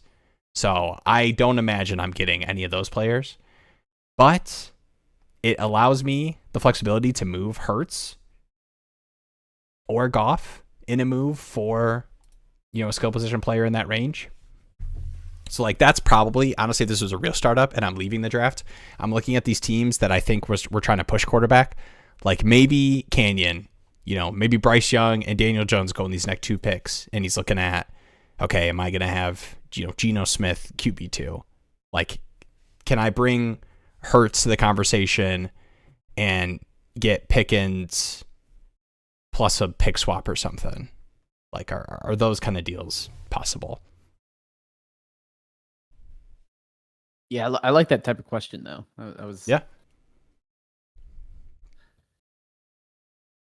Do we do trading in the startups? Definitely a different mentality. Yeah. What one? I've had it before. I've had it happen before. It's not always out. I mean, I had it. I think it was in Bravo Daddy. I drafted Justin Herbert, and then a quarterback run happened, and somebody came to me and was like, "Hey, what do you want for Herbert?" Like like all the quarterbacks went, and I ended up doing like I got their 27 first and like traded back to like the 7th or 8th round or something. All right. What are you thinking here? This is the last dance team. Easiest smash. Just Devontae. Of the entire draft. I lost him. There he is. Yeah, Devontae. Got get the stack with the Rams squad. Yeah. But should give me some decent wide receiver 2 production, just like the Rams got. All right. I mean, a lot of the the one thing that's nice about this is like you are kind of building out a team where you're not having to move your 27 first to like feel like you're a juggernaut. Yeah, I mean, the part of Dynasty is like Dynasty can be easier to win in a single season because half the teams or 30% to half the teams are like, yeah, I'm not trying to win. So you just have to outcompete a certain number of teams. And when you play a redraft league, everyone's trying to win. So it's a little bit harder. Like a lot of these players are going in a redraft league would be going in the 1st to 4th rounds. A lot of these players would be gone. So I'm kind of saying, hey, some of the speculative value of like certain players like a Marv or a Lat McConkey or Brian Thomas Jr. Like, I don't need to hold on hope that something might change with the outcomes. I'm just going to get the locked in production now, and I can, probably have to do a retool eventually, but let me try to go for the chip or at least get close. Yeah. Okay, let's see what we got here.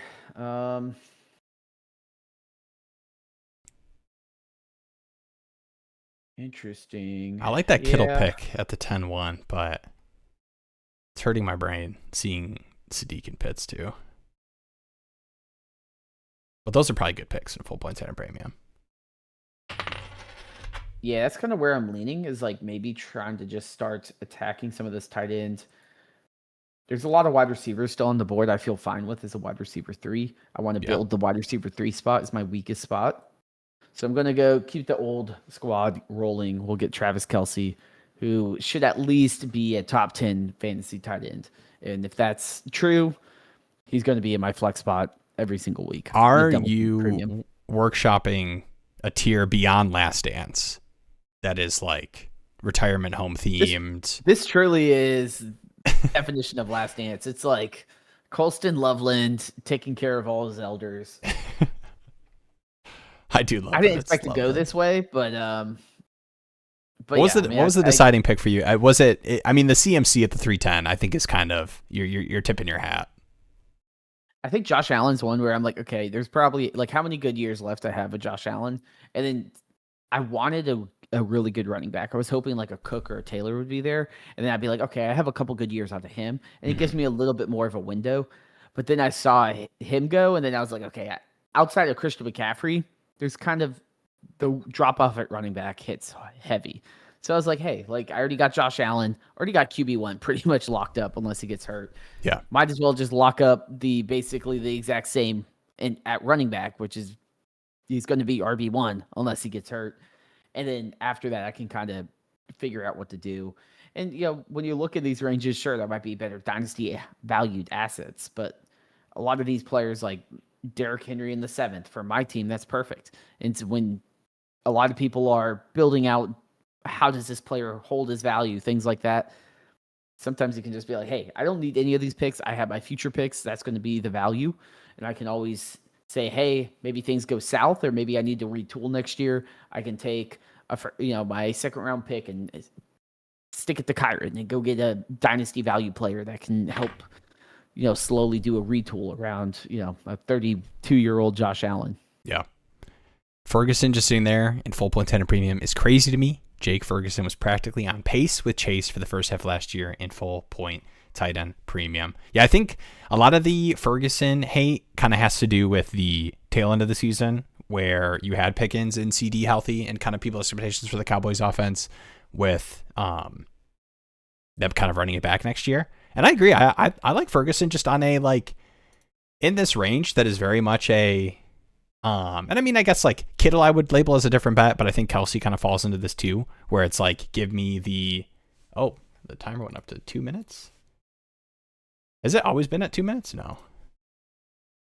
I don't think so. Man, my boy, Wandale still there. I think I might push running back even more with some of my favorite gross guys going right before me here. Tight end, Kincaid, I don't hate. There's a couple of sneaky. Got to get to all three lines wide receivers. Yeah. Where's Tesla? Yeah, heavy wide receiver for me, which I'm sure I will regret when we're doing the evaluation without a tight end or an RB2. Jeremy Kittle for 27 first. Honestly, I feel like I probably need to. Like I want my team to fall off a cliff, or get, this is a team where like if they check their email and they get one of those scammy Nigerian prince emails, they would all fall for it. Outside of Loveland, like all of them are getting scammed. They are sharing things on Facebook that don't even need a made with AI videos link. Yeah. Whew. Do we hit this one? Contending in a non-PPR league, start 8. Would you rather have Ladd or Waddle? I would stack Bo with Waddle. Otherwise, who's someone you tier up to from Ladd with a 2028 second? It is a non-PPR league, start 8, extremely shallow. Yeah, I feel like Ladd is probably a tough tier up guy right now. I think with where he's valued at. Like I would add small picks to go from Ladd to Rice. I don't know if I would do a second. I mean, it is a non-PPR league, start 8. I imagine it's probably one quarterback as well. Yeah. Like I imagine draft picks in this league, especially seconds, aren't really interesting. Yeah. I do like Ladd though, and he's 24. Like the Ladd versus Waddle thing for me, like I think they're very similar bets. So I don't really want to move up. Yeah, I do think all these guys in that range are the same bet. If I'm making a move, it'd be, can I take Ladd and my first round pick and go get someone that is going to be a difference maker? Because in a start 8 league, let's say you take out the tight end, which probably doesn't matter based on your format and your one quarterback. There's 6 players on your team that matter. And if you can lock in a player that actually matters, you're going to significantly improve. And maybe that is like, hey, go get CMC or something like that for Ladd in the second. Like who has CMC, who has Derrick Henry, who has the guys that are win now pieces.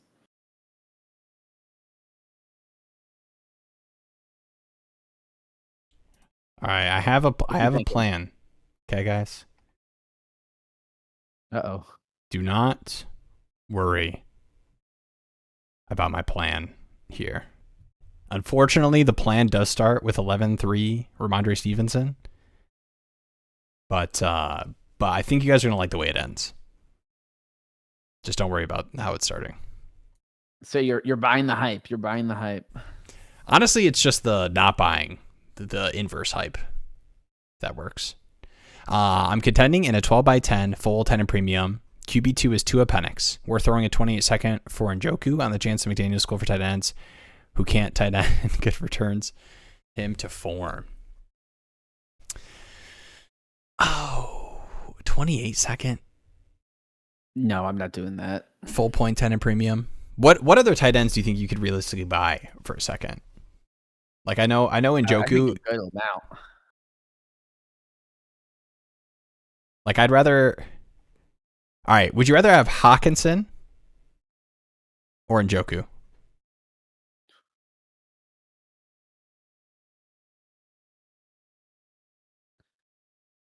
I'd probably say Hawk. I think so too. And then what about Mark Andrews? I'd rather have him than Njoku. Yeah, I mean, I would rather have him, but he just is the worst fan. Here's the thing. All these guys are the worst. I don't think there's experience I enjoy less than watching Mark Andrews on a freaking Monday night game, and I'm down by 8 freaking fantasy points, and I'm like, I just need you to just do anything. Nothing is more infuriating than that. Yeah, I think the odds that Njoku is giving you difference making production, like the peak Joe Flacco Njoku seasons. I think like Njoku is fine, but I think we've seen kind of the dip fall off, and like some of that can be tied to Browns and the QB situation. But to me, he's never dealt with this much target competition. Like even if you give him the best tight end role that you could on the Chargers, it is still Ladd, QJ, Gadsden is still going to be involved in the receiving game. This offense is still going to run through the running backs. So I'm not setting seconds for Njoku. Full point tight end premium though. So I mean, it's not terrible to take bets on tight ends that you think could give you difference making PPR production, but I just don't know if I see it with Njoku. I like the Dubs pick. I probably should have scanned some of these receivers more. I did have Dubs locked in for a while. Gotta do my guy, man. This is just one of those like Jeremy, tried and true, Jacoby Myers, 29, 3. Yeah, that's true. I'm sorry. I should have taken Stephon Diggs. Do we think Diggs signs with the team soon? I think so. He was acquitted, right? Well, yeah, but I don't know, man. Like Diggs definitely falls. Diggs and Kamara kind of fall into this trap where I would just would not be surprised if it's just like, yep, I'm good. Like had a great run. Appreciate you guys. I'm out. Yeah, but I do think more likely than not he does play another year. Just he was decent last year. Is his scandal or Vrabel's scandal the biggest Patriots scandal? Do you think what are the percentage chance that Vrabel is not the head coach for the Patriots next year? Lower than 20% for you? Just with how this is all played out? I think it's like 50-50. Really? Like, if you asked me last week, I did just do feel the therapy thing on what was it, day 3? It keeps getting more in the way it's like drip feeding out. It's just too deadly. It's like 6-something years, and people are like, oh, they were on a boat while she was pregnant. They named the child after him. Like it's starting to get like a little too much, like too much of a distraction. We need Dynasty Daddy TMZ on this is what we need. We need a segment corner. That's what we need. Yeah. That's what people want. We'll open up a New England office and just have people with cameras. Was trying to pay a third and a fourth, which I take all day. Yeah, I think especially in a full potato premium, like I will take shots on like guys that could have meaningful roles for thirds and fourths, just because like those that are like fun picks to have in classes like these turn into less fun when people are taking all the interesting tight end shots in full point tight end premium. But I was the guy that asked about Ladd and Waddle. It is 1 QB, 2 running back, 3 wide receiver, 1 flex. Have Achane, Genty, Love, JSN, Nico, Ladd, and Bowers. Thinking of moving Bowers to maybe get a wide receiver 3 or 4. What do you think? And this is... Was this a... Any tight end premium on this? I mean, like the thing with like moving Bowers for a wide receiver 3 or 4, like, I don't know, man. I kind of just want to treat Bowers like he's a wide receiver 1 in my tight end spot and just kind of hope that that's the Bowers production we get, especially with JSN, Nico, Ladd. Like, I think that is a totally fine. This is a totally fine starting lineup. Genty, Achane, you're flexing Love. You have the 3 wide receivers are JSN, Nico, Ladd, and your tight ends Bowers. Yeah, no, I'd be fine with that. Bowers is certainly an above average wide receiver if you combined all of them. Even though, like, I totally get this, it's not 10 and premium. Like, okay, like if you're telling me that, like, okay, Bauer goes to the 107 here, and like he gets you in the conversation of like Puka, Amon-Ra, CD, like, go for it. Like, I'm fine for that. But to me, if it's like you're moving Bowers for like you're like coming down to Olave plus, it's like I kind of just want to bet that like Bowers is just as good as Olave and in my tight end spot, where other people are starting Mark Andrews and TJ Hawkinson and hoping to luck into touchdowns. Like I'm getting potentially 7 for 80 and a touchdown at my tight end spot. And I think there's reasons to be excited. Kubiak, Kirk, and Mendoza. We have Canadian Megatron, which I don't know who that was. Is that like Andrew Wiggins being that's Chase Claypool. Isn't that? I literally. That might be. I think that is like he's like the Maple Leafs. He's Mapletron. That was his thing, I think. Well, hopefully he gets signed somewhere. Who is at rookie camp for the Packers? Any interest, guys? Savion Williams 2.0. Sorry, this is way more Chase Claypool talk than anybody ever wanted. Chase Claypool talk in 2026. Who would have thought? We traded Dart for London, a 27 first, a 26 205, and some fab. Banger. Worth letting go of Dart.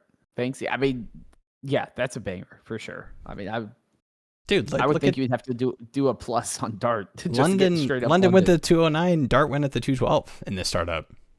Hey, can you want to trade back from the 209? I'll give you a 27 first and 205. That's not really how that worked out, but there was something there mentally. I'll get back to it. I'd rather find a wide receiver 3 in other ways, like Shakira Wandale or something, than losing Bowers. Yeah, and obviously, like when he says wide receiver 3 or 4, we're not talking about like you're moving Bowers for an actual wide receiver 3 or 4, but like having a nasty wide receiver room, I think the like fall off in production from the tight end spot is a lot less than a wide receiver you're not even starting. Like with how you have this listed out, your flex is Jeremiah Love. Like I'd rather just flex Love and play JSN Nico Lad. Boom. Bang. Boom. All right, on the clock here. Still need a tight end. The Mark Andrews, Dallas Goedert did not come back to me. Hawk. There's like 3 or 4 names that I could talk myself into being excited about as a contending team. Man, and Downs goes right there too. Dodged a bullet with Downs. Hey, they're going to let him try to play on the outside, is the last I heard, which is like such a funny thing to talk about for your small receiver, is like, we're going to see what it looks like. That is like, yeah, we'll see. We'll feel it out. It's better than nothing, I'll say. That's true. At least it's like, hey, maybe he'll have an expanded role.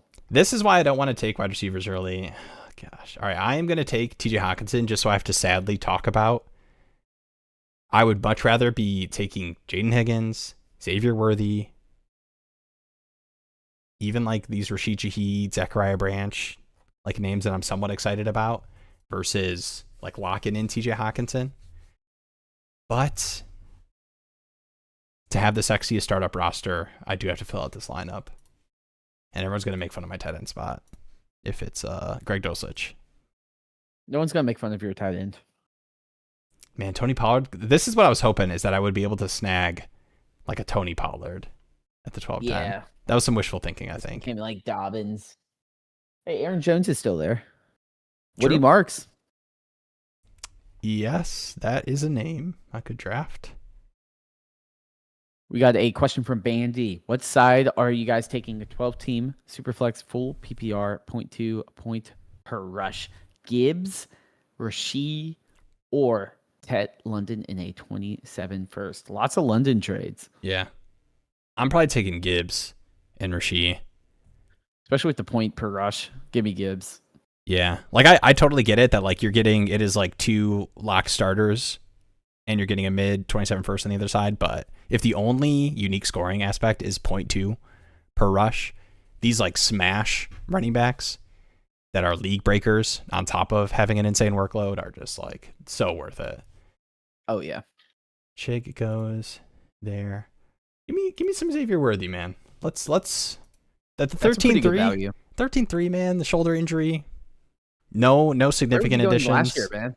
Is he the biggest faller at this point? Has to be. And it's kind of like, yes, some disappointing games, but like still 70-80% snap share guy for the Chiefs entering year 3.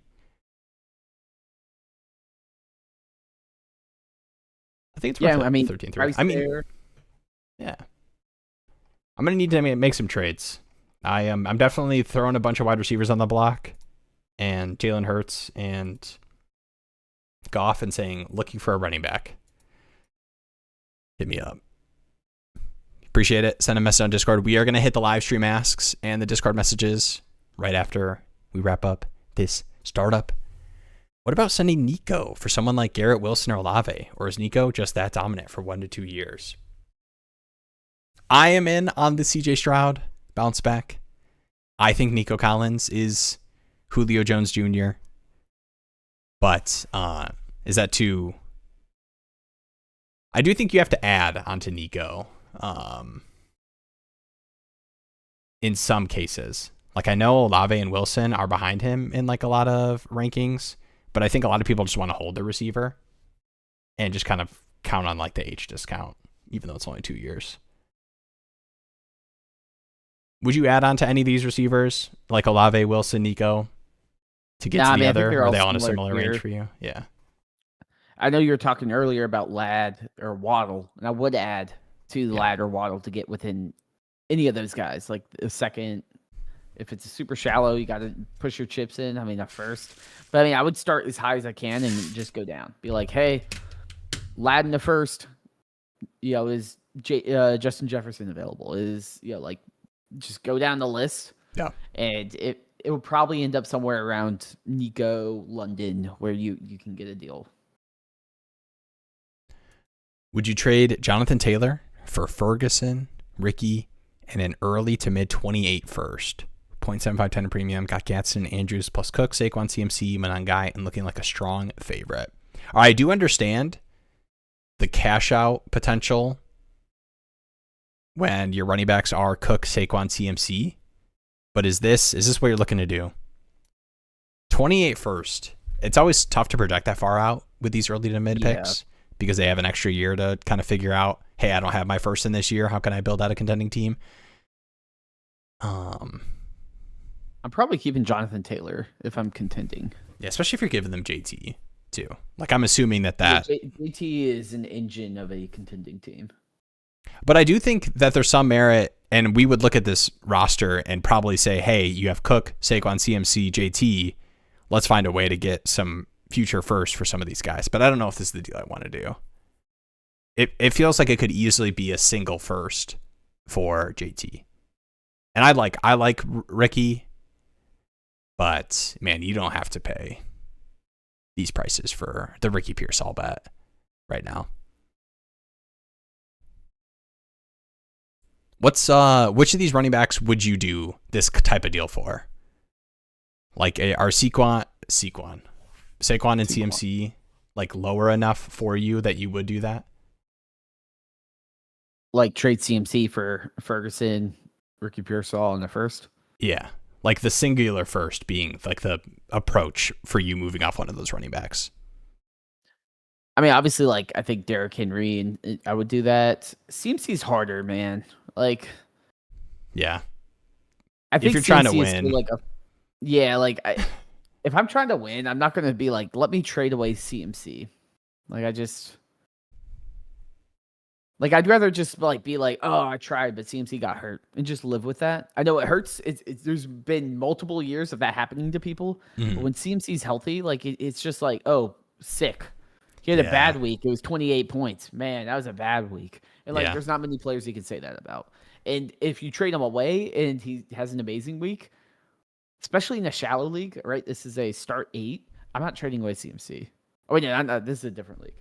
Yeah. But yeah, we don't know the starters. In a shallower league. I do think there's some merit and I'd mention it, but if you are benching like pure starters, flex wises, you're having to bench one of Cook, Saquon, CMC, JT. That I think is when you kind of step into like, okay, let's be realistic. My team is strong enough. I'm a favorite. Let me get firsts for, these aging running backs when I'm going to have a strong enough team and room for the next couple of years. Oh, and there's the JJ McCarthy pick. 14-4. Dang. I will say, Daniel mentioned, I imagine he's talked about the Native American trade with the wide receiver help, but this is also a great option of send a second for Mike Evans or some cheaper option as well. There might be like a Devontae Adams. Like maybe I don't move Ladd. Maybe I just move that second, get some cheaper win now production, and then see if Ladd develops into like a sitter piece or a consistent wide receiver too that I can rely on. Yeah. I think you can get into trouble building out like the sexiest dynasty roster to you when you're doing these things like, tacking firsts or all of your, multiple second round picks to get a wide receiver you feel slightly better about when they're the same type of bet. Ooh, okay. I'll say if as you are. Does David Njoku have to go in this draft because he's on the thumbnail? Do it for the content. You got to do it for the content. Dude, Jacoby. All right, let's do Jacoby, and then we're 100% moving one of these quarterbacks. One of the quarterbacks. Hit me up in this hypothetical league. Hit me up in the DMs. It is interesting, like Geno, Aaron Rodgers, Tua, Brissett, like guys that have decent paths to being a starter very late in the draft. I will say, Gibson, don't wish this on CMC. I got some Jordan James too, but he's past it. He got like some stem cells injected in his calves or whatever. Do you see him crawling on that field? Yeah, I mean he looked like he was like out of the Upside Down from Stranger Things. I was trying to run around. I'd be running away from that. That's gonna be a stance out of the slot for one of these Niners trick plays. Do you think CMC, just like 38-year-old CMC, just becomes like a slot wide receiver? Dude, I was thinking about that, like in terms of how running backs age. Like there was some stuff with CMC with like the rushing efficiency falling off a little bit, but dude, CMC just kind of slotting into like a James White, like I don't know why DeMarcado is the name that's coming out to me for these like long down and distance guys, but like Samaje P. Ryan, like he's just the Lexus DeMarcado. He's juiced, yeah. Lamborghini, LaQuint Allen. I was trying to think of an L name. Have you ever wanted an expensive LaQuint Allen? CMC. And actually, LaQuint Allen got brought up to my mind because I know some people were talking about. I saw Chris Rodriguez there talking about the Jags running back room. I'm just a little sketched out because I do think it is an offense that I'm excited about, and I do think that Tootin could eat into the goal line role. I think more than people give him credit for, just because they think Chris Rodriguez is kind of that goal line smasher. But Tootin was pretty good, short yardage, goal line specifically last year when he had the opportunity. But I think, man, like LaQuint Allen could be the long down distance guy. Chris Rodriguez and Tootin are sharing the in between the 20s, and if he doesn't have the goal line wrapped up, I'm sketched. And is anyone watching Puck? People want to know. I'm a fake hockey fan. We all are. Yeah, I mean it's the NBA playoffs happening, and my Stones. The Canes have been doing good. So how the Wings doing? I know. Yeah, boy. All right, and quick team checks here. Low-key okay with my team with not taking quarterback for a while. I mean, CJ Stroud, Bryce Young, 7.999 makes you feel a lot better about starting 6 rounds without taking a quarterback. Like, I think that could easily be a reasonable starting quarterback room for 3 seasons. I think people don't love the upside of Stroud and Bryce Young off of what we saw last season, but 7.999, I don't hate it. That was a fun roster. What do you think of Megatron? We mentioned first team to take 3 quarterbacks, no running back build until the 11th round. I mean, this is like if you had this roster, like, what's your approach here? Like, just like, it's kind of an F around and find out a little bit, right? Where you've got like Tony Pollard, Brooks, Gainwell. These could easily be 3 running backs that like reasonably enough have a role. Obviously, the wide receivers are very much like a youthful, dynasty focused. I mean, I'm sure Megatron, especially taking Mendoza at the 6'2" versus you taking the first running back or whatever with like Javonte and Jacobs being on the board is definitely leading into the I'm not expecting to be smashing, first year. Mm-hmm. Younger-ish quarterbacks. But yeah, I don't hate it in terms of direction. I feel like in a lot of these startup mocks, like the teams tend to not make as much sense when people are like building to contend, and then they like pull up a Jordan Tyson or like Jordan Tyson maybe is not the perfect example, but like these younger wide receivers or like that are more calling out my team I had last time. That's why I like slowed down on the Tyson thing. Okay, yes, and me, the startup draft expert, obviously, built a perfect Will's never team lost with a startup draft. Ramondre Stevenson, RB2. Startup drafts. what do you know about it? I feel like that's like one of those like cheesy things to brag about. Like I'd never lose a startup draft. I like your team, like contending wise. Any part of you looking at this and wishing you would have taken some of these wide receiver shots versus some of these late tight ends like Coker or Godwin, or do you feel like in rounds 15 and on you might have taken some of these like nasty guys that are going to run routes? Yeah, I mean I think if we went on like and built out the full bench, I wouldn't have been as inclined to just hammer tight end. But here I was like, The way I Full wanted point. to build this, double tight end premium, the flex spots, I want to be all running back and all tight ends. And I want my weakest spot to be that wide receiver 3 spot. And I can just flip it in with like the Coker or whatever, whatever these late round guys are. And like I thought Xavier Worthy, like players like that, where it's like I'll just ride the ups and downs of a player that might get hot, might not. But I want to be able to actually capture that and take advantage of those moments. Because a lot of times you do have Jacoby Myers, but he's wide receiver 6 on your team and you never get to use him. It's like I'd rather have the ability to use him if I'm going to make that pick. Yeah. All right, I am going to switch over and get us ready to go through some of these live streams. Thank you for the sub. I saw it, and I appreciate it. Shout out to you. Say it was me, smiley face, in the chat if it was you. Road to 3,000.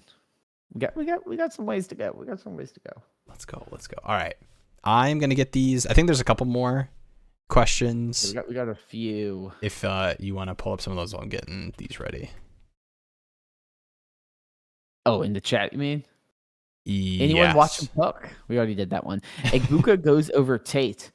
I'm still in on Igbuka. I think what we saw was a factor of injuries, and we also had Mike Evans and Godwin returning. So I feel much more confident about Igbuka just because we saw him actually break out in that offense. We also had significant Baker Mayfield regression for some reason, which he may have been injured. Who knows? So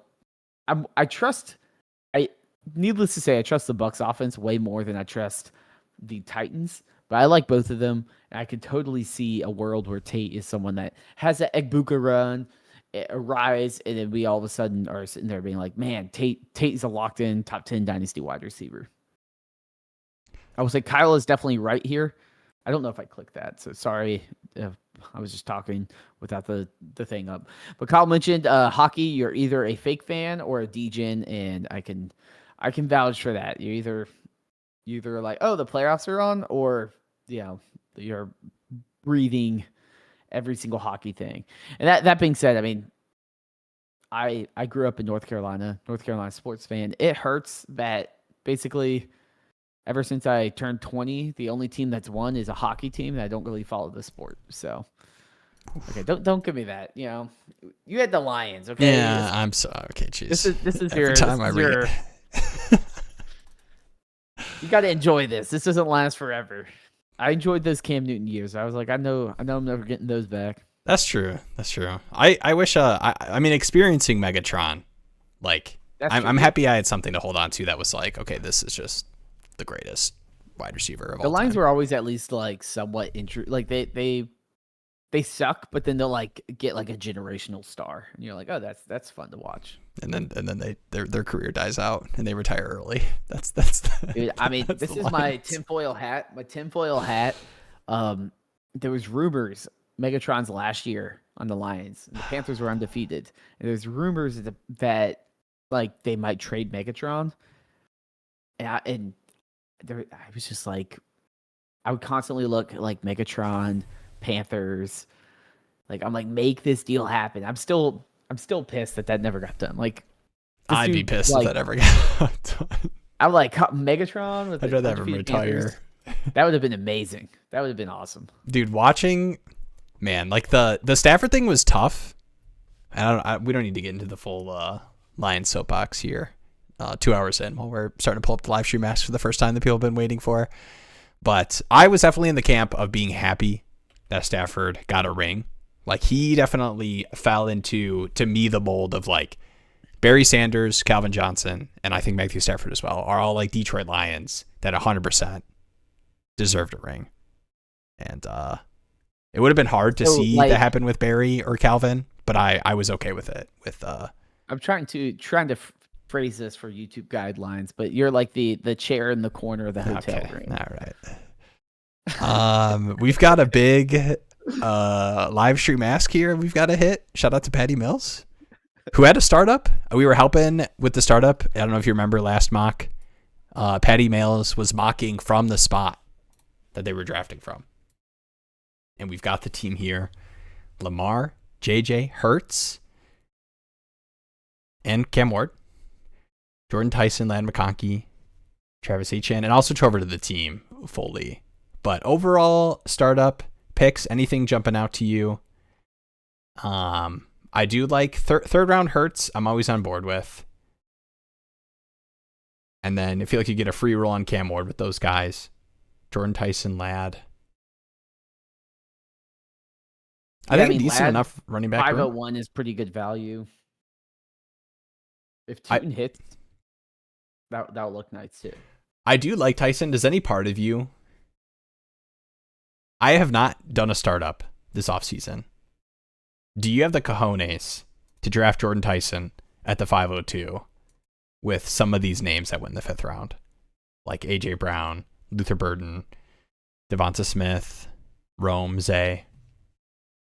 I would draft Jordan Tyson with like Devonta Smith, but I feel like... Yeah. Because I think we know what Devonta Smith kind of is. And like Zay Flowers in that type of range. But I do think I probably prefer like A.J. Brown, or because A.J. Brown in a new location could be a top 8 wide receiver fantasy production wise. And then all of a sudden that could give you a different outlook with your top 2 quarterbacks, with a top wide receiver. Then it kind of becomes, maybe I can compete this year. Yeah. I don't know. Maybe I know everyone's high on Luther Burden, but I feel like I would definitely take Luther Burden over Tyson as well. Maybe. I don't know.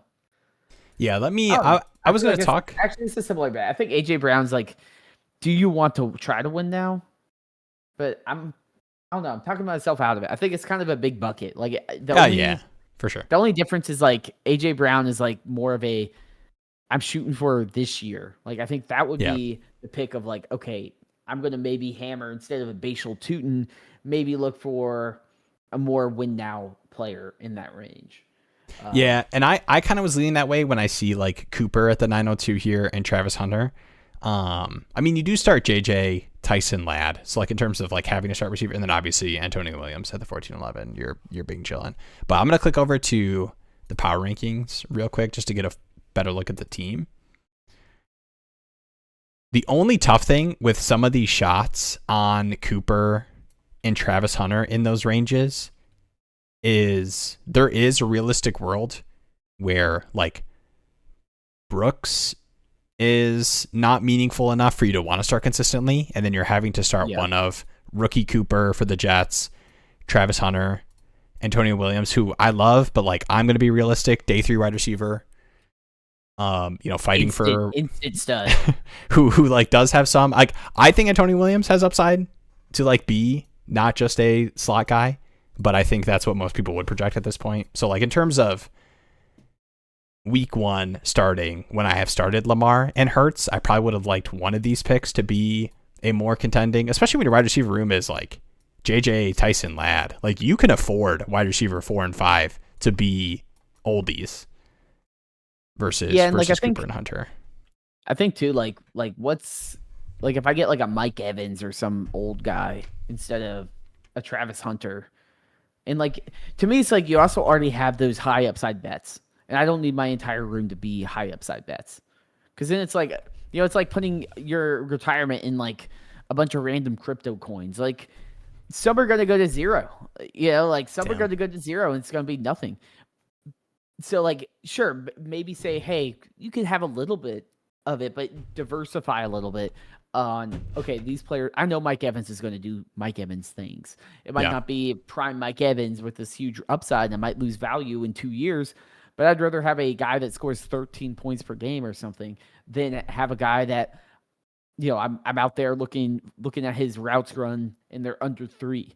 So, like, to me, it's like, I do want to have some upside bets. You do want to have the moonshots. You want to hopefully hit the next NVIDIAs or whatever. But, if you're only picking the exact same type of player or stock or whatever, it's going to go up and down all at the same time. And it's like that's kind of where it's like Ladd is a kind of a speculative bet. You're paying a little bit high that maybe in this new offense things will work out, yada, yada. Tyson, we have no idea what he'll look like. Cooper, we don't know what he'll look like. Hunter, we don't really know what he'll look like. Antonio Williams, we don't really know what he'll look like. So when you're sitting here, you're like, okay, cool. Like if all these guys hit, then maybe I have Mike Evans. Okay, well you could have just taken a Mike Evans and at least giving you the insurance that you have some production, and then if the upside of Tyson hits, then it's like sick. Now I can build out a well-grounded team without having all my players be like these kind of high upside, low floor bets. Yeah, and I want to give Cooper the respect. Like, yes, Jets situation, year one stuff we're talking about. Like, this is a first round receiver. Like, I don't think it's necessarily a bad pick or anything. To me, it would be more so. And I do think that what kind of is saving this team, and Patty Mills talked about, got a lot of youth, but I think I can still contend this year. I do think that some of these running back values you got when we click over to the draft, like Travis Etienne, 702, Tootin 811, Tony Pollard at the 1212, Jonathan Brooks at the 1302. Like that, this definitely could turn into a running back room that is like reasonably pushing to make the playoffs. But I do think that, like, if we're looking here, so 902 is where Cooper went. Like, even Alec Pierce, like, I'm not like super excited about DK, but like Alec Pierce, Christian Watson, Terry, who I feel a little bit more confident about like producing this year, and I don't have to bank on one of those running backs being one of my flexes when they could be a total zero. Or even Hunter at the 1102, like Parker Washington, Wandale, Dubs, like specifically for like my bet for the first year. I mean, I'm not going to sit here and scream from the mountaintops that you need to take Wandale Robinson instead of Travis Hunter. What are you doing? But I think in terms of like how this team is built, I probably would have rather done that. But I do like the team. I mean, this is pretty nasty. Lamar Hurts. I do like the wide receiver room.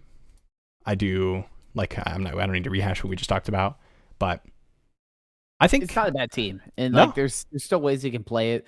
A lot of those guys that are speculative, you can trade them for those guys. You know, like you can always make those deals now. There will be excuses maybe for I do Cooper. have too many of these rookie bets. Maybe I do trade a Cooper for a win now piece if my team starts trending in a way that looks positive.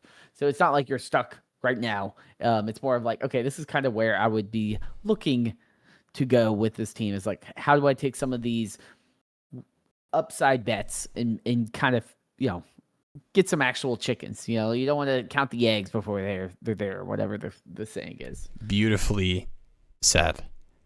Yeah, as you could tell, I was really good in English class back in the day. All right, I'm gonna get the other one. This next one from Garbo. Ready? Man, we got a lot. We got 4. We're going lightning mode though, and I know Gibson here dropped a sub for the detailed question response. Appreciate you. Thank you for the sub. If you're not subbed, why? Tell me in the chat. But no, appreciate all the subs. Be for real. Why? It only helps. It could not hurt you. Would love to get your opinion. It is free, and you, in worst case, is you just get to see our beautiful thumbnails. True. All right, let me. Oh, I've got Garbo. Don't worry, I've got the Garbo message here. Just stalling. All right, here we go. Boom. Looking for some advice on evening out this roster. Which of the QBs would you guys trade, and any suggested targets? Currently thinking of offering Willis for one of Waddle, Zay, T. Higgins, or Concepcion. Is having Ward as QB3 too much value on the bench? I mean, I'm a pretty big anti-QB3 guy. I do think that, like, how about value. QB4? Well, yeah, I'm 100% moving off of one of these guys. The question becomes, and I don't know. I mean, if you. Okay, can you take Zay? Can you get Zay for Willis straight up? No, I don't think so. Like, and I feel was like, all of these outside of maybe like Concepcion, but still, I'm like, you would have to add like a second or something. Yeah, I mean, I know it's not comfortable, but looking at this team and how many starters you have, like you have Gibbs and Hampton, but you are like 2 running back slots if we're just basing it off of this. And or I believe, actually, let me just confirm. Up here, right? Don't worry, Will. You've been here before. 2 wide receivers, 3 flex. So you only have to start 2 wide receivers, which is nice. a little bit more flexibility. But you're still probably 2 players away. Are you okay without dipping into your 27 first or anything, having Purdy be the QB you move, and you are playing Willis Ward instead? Because I do think Purdy carries a little bit more value. The way I would go. Because you have a platoon of guys. So I would rather get the cheaper guys and Willis, Ward. Let me ride out with that. Because what am I going to get for Willis? Like, you might get like a Mike Evans. And I'd be like, I don't know if I want that. But Purdy, you could definitely go and get a guy, one of these names that you mentioned. Like Zay Flowers for Purdy. Someone would potentially consider that. This team is fascinating. Sorry, I just clicked on Night Wings. Tyler Shuck, Ty Simpson, Bijan, Jeremiah Love, Tootin, and then Jordan Tyson, Denzel Boston, Matthew Golden, Ricky Pearsall, and then every rookie wide receiver. I don't know how you get it. And Bowers. Yeah, this is one of the weirdest teams I've ever seen. That's honestly, yeah. I would just crazy team. I'd do a what's he building in there check in just to see, but I guess he probably doesn't make too much sense if you're looking at a receiver or something. But I'm trying to look at these bad QB teams. Like this is a Mahomes, Penix, Geno that is pretty deep at receiver. Like this is the Zay Flowers, T. Higgins. Like they have Michael Wilson too that they might feel fine about.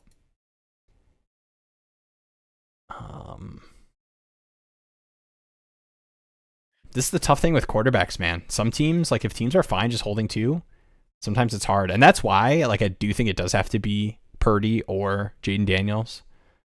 Because, I'm get it. If I'm this guy, I'm like, yeah, man, I'm just going to pretend that Geno is as good as Malik Willis. So, like, I'm not going to give you Nico for Brock Purdy. Is there anything you're seeing? I don't know, man. I think that's kind of your angle. I mean, given that the question too was also related to it. Yeah. Here's hey,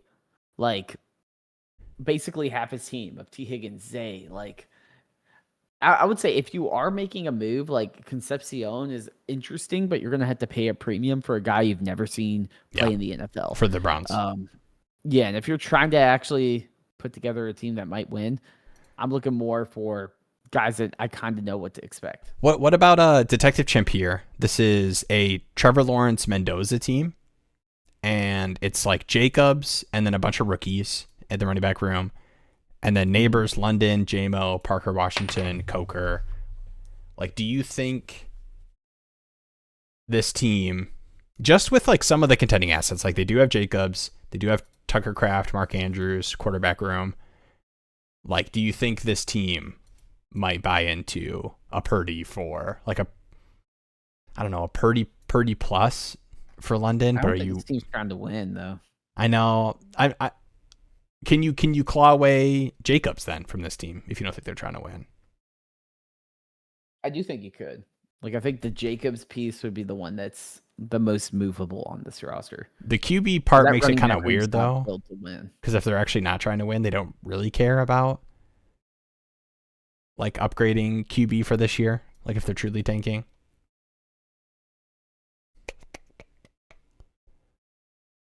Yeah, I mean, currently they're 11th, right? They're the second worst team.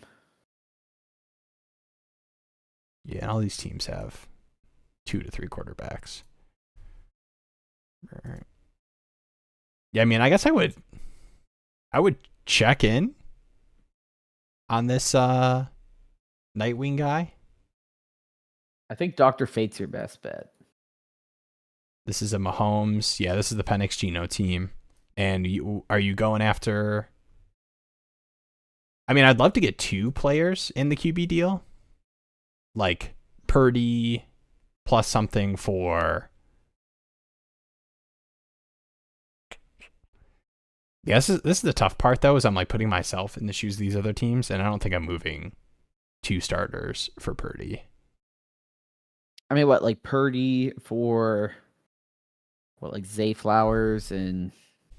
Let's show people this. You guys can do this in your league. Michael Wilson or something. Oh, I don't hate that. Is that too low for a quarterback? I don't think so because you have 4. You know, like they're gonna be like, why would I give you elite value? Like you have a million quarterbacks that are all like not super valuable. The only weird part about this is you are buying 2 wide receivers when you only need to start 2. But I mean, there's bye weeks, injuries, flexes. Yeah. Gibbs Hampton too is like, I mean, obviously locking in every week. You'd then be starting CD, Rice, Zay, Michael Wilson / Antonio Williams whenever he breaks out, and Loveland. I kind of like that. I mean, you can obviously aim higher too. Like I think when you're in the Purdy range, like I think Purdy is kind of falling into, like I think ahead of Cam Ward in like QBs overall is where people start to be willing to pay for them. Like Cam Ward, I feel like Cam Ward and below kind of feels like, yeah, if it's at a good price, like I'll take 32-year-old Dak, or like CJ Stroud that people hate, or, you know, Shuck that I think has another year at most. But I think Purdy and up, when you're like in the Bo Nix, T-Law, Jackson Dart, I think like people are betting on really good production and like decent age dynasty value. So I do think you can aim high, like the, you know, T Higgins plus, Zay Flowers plus. Oh, I do have to bring this up though. We deserve that damn ring when the Lions choked the conference championship. I was so happy for y'all. I was like, this is awesome. And then, yeah, I mean, you know, my team usually loses in the Super Bowl. Shout out to my wife. I haven't told the story in a minute, but while I'm pulling this up, she was going to go to Vegas with some of her family for the Super Bowl. And at halftime, they were texting about it, and they're like, let's go, like, book the plane tickets, baby. They still ended up going for, like, the whole, like, Super Bowl experience stuff. But, yeah, that was brutal. Did you go to the Super Bowl during that? I did not, dude. I watched the kid. I know, crazy. Okay. I didn't go out of protest. I was like, I don't think I could go. I don't think I could be like, book the tickets thinking they'll be there and then like show up in like Lions gear and be like, yeah, this is a, you know, classic chair in the corner of the room. All right, that's the second time. I got one more. Three cuck references. You're out, I think, is where we're at. All right. Do you like those beats? They look clean. Wait. Those beats. Wait, what did I miss? I thought he was talking about my Beats headphones. Oh yeah, those Beats. Oh, let's go. Yeah, I've got some. Oh wait, they're not here. This is the case that my Beats are usually in. I just found them and now use them when I work out. Yes, I work out. Wait, can you still in chat? I have these, and the thing fell off of them. I told my wife, and then she just bought me these. But we got them off of anyone in Charlotte. Dynasty Jake, listen up, because I don't advertise this often. But there's a place in Charlotte called Vista Auction, and I'm sure there's probably one in a similar business everywhere. But they run like they buy like return pallets, and then you auction on all of them, and every item has 2 days before it closes, and every item starts at $1. So the only difference is you have to go in person and pick it up. But you basically, it's like this like auction on all these returned items, and you can just get things for like 70% off all the time. Dang. So I think these were from. I had to make a trip off of Independence Boulevard to go pick these up, but it's worth it. They work pretty well. I don't want to tell the story real quick because anytime people hear about Flint, I feel like it's like got really bad negative connotations, which like I get it. Like the places are known for the worst things that happen, cities especially. I totally get it. This story is not a great pro Flint story, but there's a store called Daily Deals that doesn't exist anymore. Actually, it's a pretty cool place where it was a bunch of like Amazon returns that they couldn't actually return, or were just like in these boxes that just had prices written on them, and you couldn't like really figure out what they were.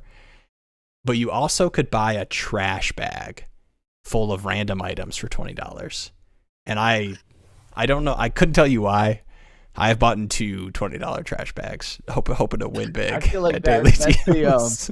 That's the stupid tax. Kyle, I know you do the whatnots. I think you need to do whatnot trash bags. Trash bag buys. Yeah. Thomas Kincaid painting. It was $20. Dang. All right, I am going to. Okay, I have. This is Kyle's question here. Kyle's. I will say, Discord is outpacing us right now. We got 2 more. Dude, I know. All right, we'll go lightning mode, but good. What's good lightning mode? Where it's like I don't want people to feel like we're rushing. Tornado Speed. Alley. Yeah, there we go. All right, 109 or Matthew Golden. I'm gonna go through all the Kyle trades. 109 or Matthew Golden? I'm definitely going. Ooh, I don't know. Wait, now I'm confused though. I don't trust. Is that what Kyle's talking? We're going through Kyle's trades? Yeah, Kyle traded the. Ooh. I like this. 109 and the 204 for a 27 first and Caleb Johnson in a fourth. I like that. This is sneaky, man. Here, throw on what pick of mine in the second round do you want for me to get that 27 first? I love that. Yeah, no, that's good. And then got the 109 back for Matthew Golden. All right. Ooh, and then 2 firsts, a 27 first and a 28 first, and a second for Devontae Adams and JT. I'm with it. It is two firsts and a second. I think that is the price for JT and a solid contending wide receiver. Yeah. And then it's not like a early. It's probably a later first as well. All right, CMC for the 105 and the 308. I'm gonna 105. 105 and the 308.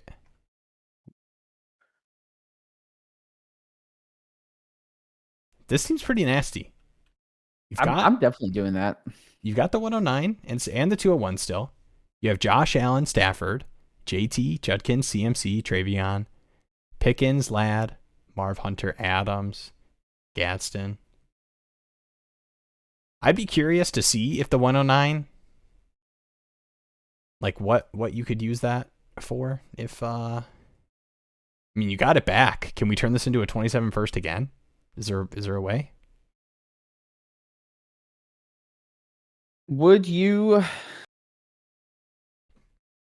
I may talk myself out of this.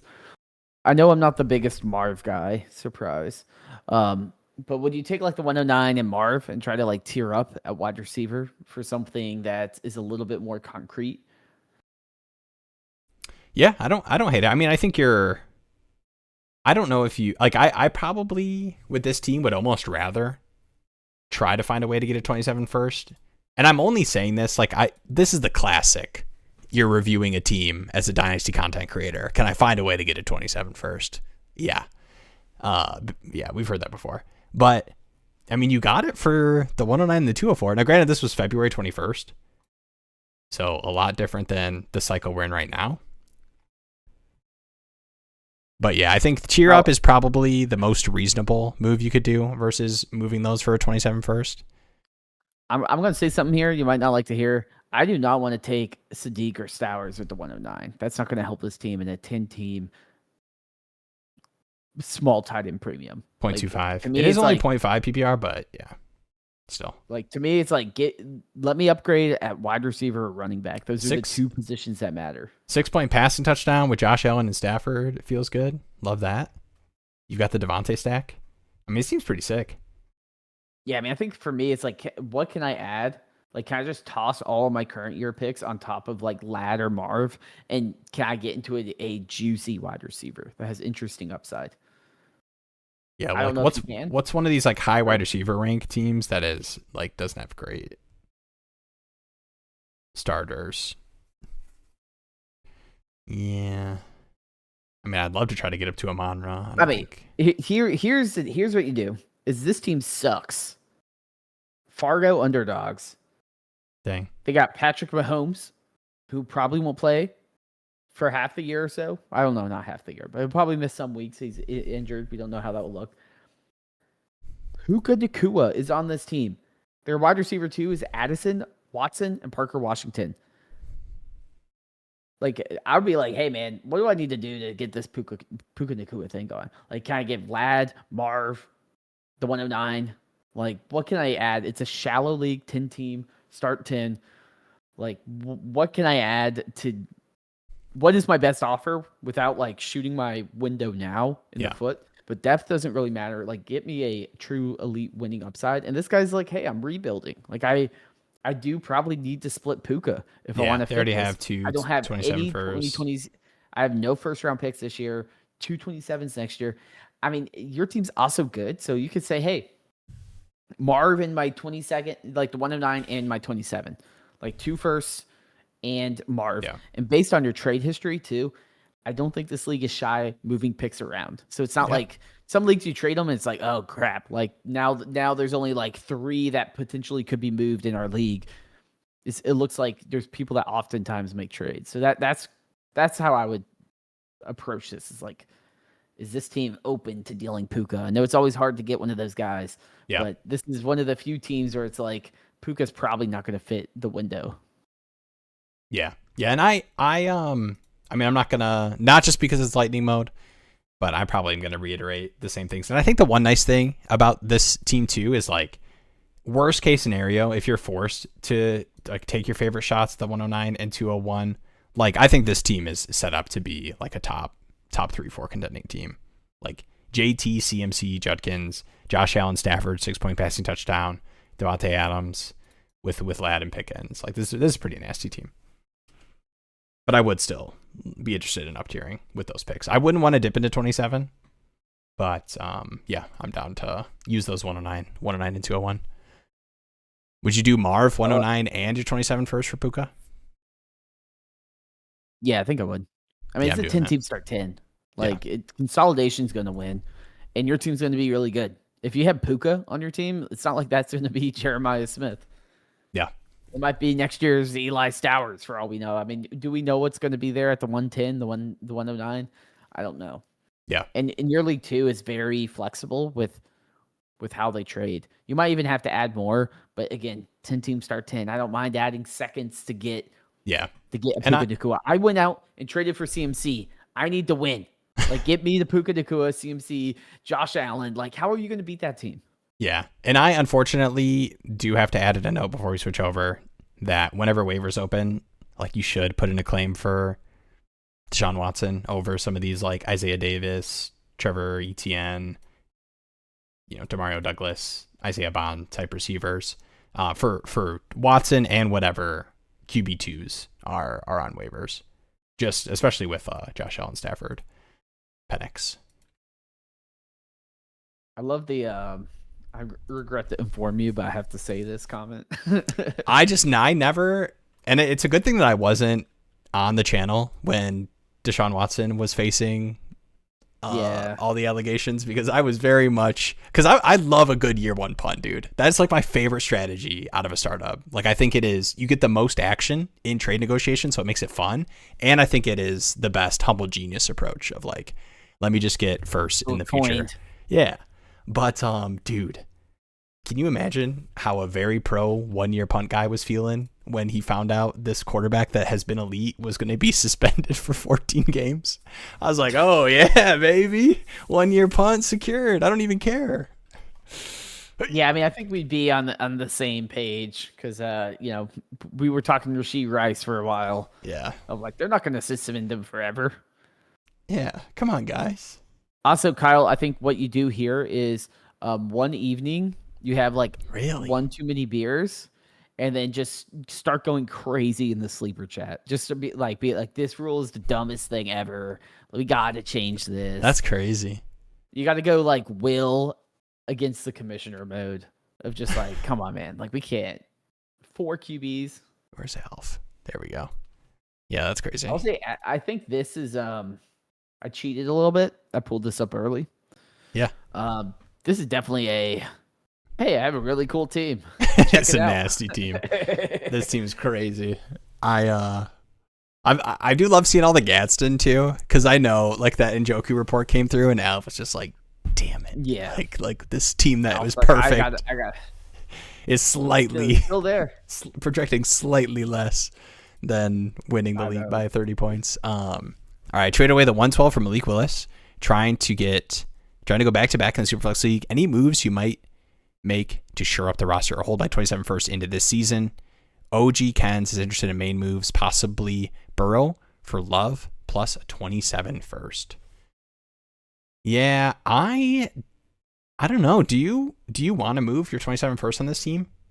Like I'm more interested in acquiring firsts for like tier downs or 2 for 1s than I am moving a first for an upgrade. Yeah, I mean, I'm gonna be 100% honest here, Alv. Like, I think you obviously know what you're doing. But I think too sometimes it's like, you know, like you could be the best drummer out there, but if it's 1 a.m. and you're out there banging the drums in my living room, I'll be like, hey man, like I'm gonna take the drumsticks from you, like put down the phone. This team is good. Team is good. The only thing that can stop this team is frankly not having picks in the future. That is the only thing, because that is your flexibility. That is your insurance policy on if something goes wrong in this year or next year, I can make a fix for that. I'm not trying to make any changes. Now, I do think moving your 2027 first is a good idea, but I don't think there's any need right now. I think it's more of like oh crap, Chris Olave goes down. Maybe I want to tier up off of a golden using my 27 and go get someone that can fill in that void. But right now, there's not a need on this team. I mean, you're a super team. You have to be smoking every other team in your league to be a super team. Yeah, I would be open and flexible. Like it sounds counterintuitive to be willing to move Devontae Adams types on a contending team, like when you are just smashing people in the face. But like, dude, JSN, Puka, Amon-Ra, Nico, Olave, like you are benching like what would be somebody's wide receiver 2, like every week on their team. So like be willing. Like I'm not saying you're gonna get Devontae Adams for a first, but like be willing if somebody comes to you and is like, hey, David Montgomery and Devontae Adams, you know, you throw in a third, I'll give you a first. Like on your team, it's like, dude, give me all the firsts in the world because I'm beating every single team. So that first is slightly better because they have to play my team. So be open to those, even though it seems counterintuitive to move like older contending pieces on a contending team because your team is insane. I'd be most concerned that like Pablo Torre like finds you doing some like illegal collusion to get all these players on your team because this is like your wide receiver 5 could be a wide receiver 1 on half the teams in this league. Oh. So you obviously know what you're doing. I mean, Jesus Christ, this team. I'm sorry. I was looking at some other ones. I'm like, no, that is a valid reaction to that team. I opened up a team. And it's like all they had wide receiver. They had 3 wide receivers or whatever. They have 5 wide receiver 1's Denzel Boston. And then you look at this. I'm like, well, yeah. I mean, like you got a whole start. The first round of the startup draft. I think you cover like pretty much like 80% of it. Hey, we're about to go back to back with the super teams. Wow. We got another one here. And I mean, man, people consuming dynasty-daddy.com content Tuesday night trade shows. I mean, those are the teams most likely to have a super team. I think Jeremy did some research.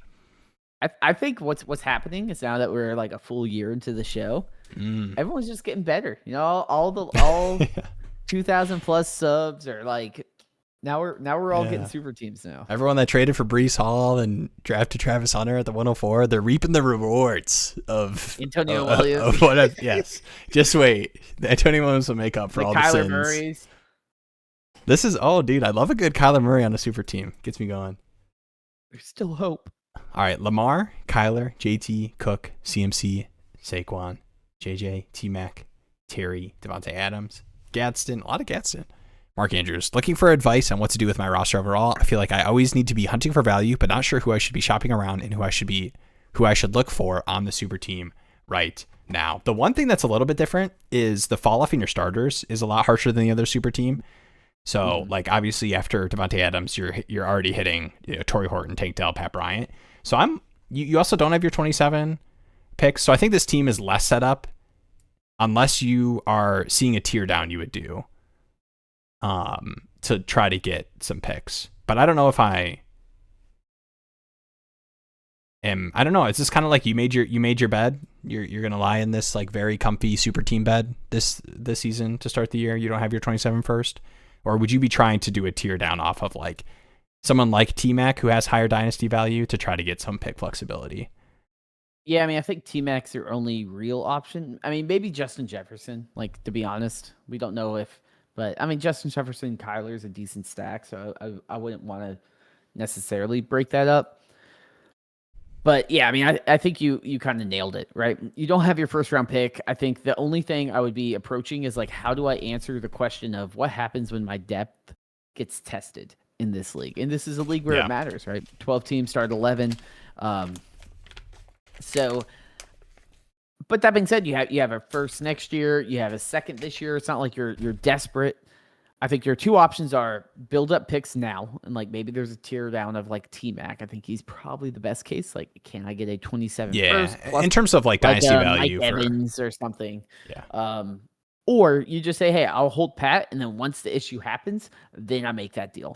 Then I go out and say, hey, what can I get for a second that I can plug in here? I can do, okay, cool. I get Jacoby Myers. Okay. I need a backup. Barkley's down. I need to, CMC's on bye. Okay, I need to plug in this guy. And hopefully, I will, one thing I will add is you're rostering way too many of these like gross wide receivers. Like any of the gross wide receivers I want are going to be like Cooper Kupp types, not like Treylon Burks. So I would trim up a lot of the bloat there and really hammer these backup running backs. A perfect example, Michael Carter's available. Not that Michael Carter's amazing, but guess who scored over 15 points last year? Michael Carter. So I'm going to want to roster as many backup running backs, especially on this team, just because the depth fall off is so significant. And if I can get a free running back for a couple weeks somewhere, that could actually be a huge difference maker as the buys and injuries hit. Yeah. And just general, like, I mean, Michael Carter, I don't want this to turn into a pro Michael Carter podcast, but yeah, like those types of running backs, you're way more, it's way more likely for that to turn into like, here's Michael Carter in a fourth for a third than like somebody being willing to do that for our, wide receivers that we just have seen not hit and are not in good situations to matter at all. Oh, that's Gibson, by the way, our new sub. I'd be open to tearing down T-Mac, but also probably try to tear down from some older guys, early mid.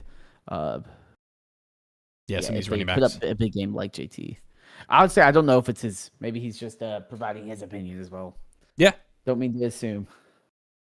No, yeah, I think T-Mac tear down would probably be my approach. Because I don't know if there's a realistic way for you to get T-Mac's the best from excess.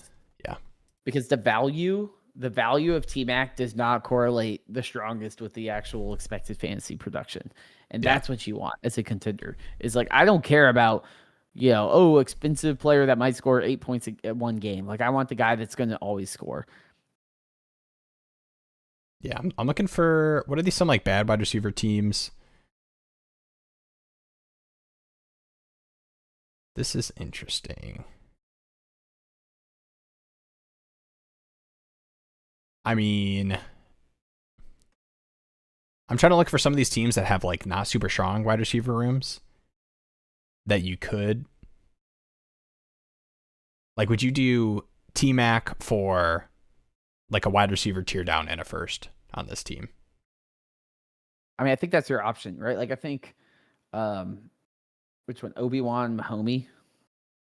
I just realized all these Lego Star Wars. I know. I love the Lego Star Wars profiles. But I mean, like, this team clearly looks like it's more of a rebuild. Like, they have Mike Evans. Mike Evans, 27 first. Might be hard if they're truly rebuilding because then they're gonna This be is like, I'm not gonna give interesting. you an early first. Like they got King Henry, Bucky Bijan, Tyler Warren. It's not a bad team. You know, like Yeah. there's pieces that like if Bijan, Bucky hit, Derrick Henry's there. But maybe that's something of like, even if it's not the 27 first, maybe it's like Mike Evans, Derrick Henry, and you give a second and then you get like a 28 first or something if they don't want to move their 27 first. And Yeah. you get that extra first. You also get two, like you replace Tet with Mike Evans. And then you also get Derrick Henry as that like flexible win now running back option that you get because you don't really have great depth on either position. Would you do something like I mean, I don't know if this team would do this, but like Michael Wilson, that range of receiver, and a 27 first for T-Mac? Potentially.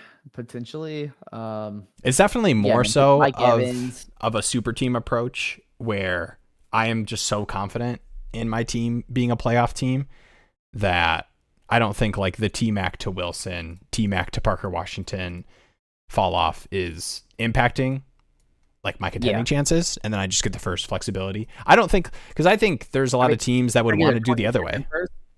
If it's like a mid, the potentially early 27 first, then yeah, for sure I'm doing that. Yeah.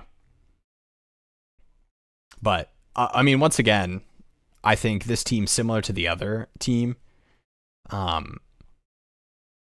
like this team is very much you could not touch this roster until week 1 and, you know, be the favorite in the league. Like, I don't think I would even stress. Like that, maybe I need to rename the super team of like, hey, just set your phone down, come back in August.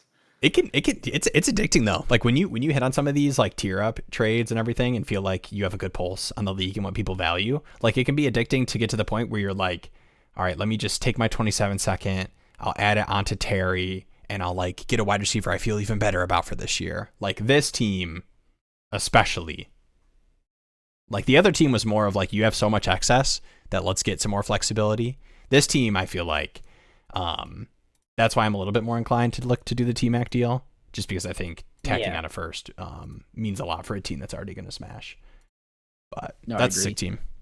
Sick. I mean, I think there's potential Justin Jefferson tier down as well. Like, I don't know how far you would want to go, but you know, like Chris Olave plus. Yeah. All right.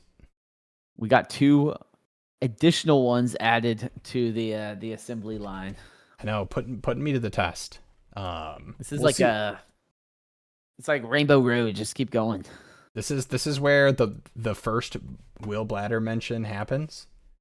But we are still in lightning mode. I still feel confident. My poly market bet just hit. Yeah. We'll bring you up having to pee before the 3-hour mark. All right, this one. Interesting. I believe this is I'm doing the I rock the net one. Yes.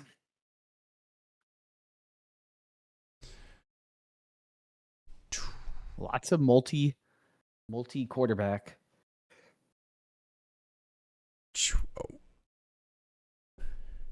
Puka or Chase in a startup? I'm going Chase. Yeah, Chase for sure. Would love a review on my team. I know I need to trade away a quarterback. Working on shopping Willis ATM, and I need a tight end. I'm the one who asked about buying Loveland for a 27 pick earlier. How do my wide receiver RBs look? Any moves I should make? Any thoughts on how to make the tight end trade work? All right, so this is a 5 flex league. You only have to start 1 wide receiver, 1 running back. There's quarterback, super flex, and a kicker spot. So that is an interesting aspect. Yeah, 1 of everything. Can this team afford to try to pay up for Loveland? I feel like in a non-tight end premium, I'd rather be using the Willis, Dart, or Burrow or Caleb, if that makes more sense, to upgrade my flexes. And then just try to go cheap at tight end. Yeah, I mean, I think in a gross way, like maybe you just take the Njoku bet. You know, we've had some people come in here talk about Njoku fears with Gadsden. Well, you got Njoku. Maybe I just say, hey, what if Njoku hits? I don't want to trade up and then Njoku's decent, and I'm like, dang, I like wasted some of my value there. Yeah. Let me look especially at some of like these too like QB teams. we're talking about a deep tight end class as well. You have multiple late round picks. Like I'd be like, okay, cool. I'm just gonna hammer a bunch of depth tight ends, hope that some of them break out, and I have decent value there.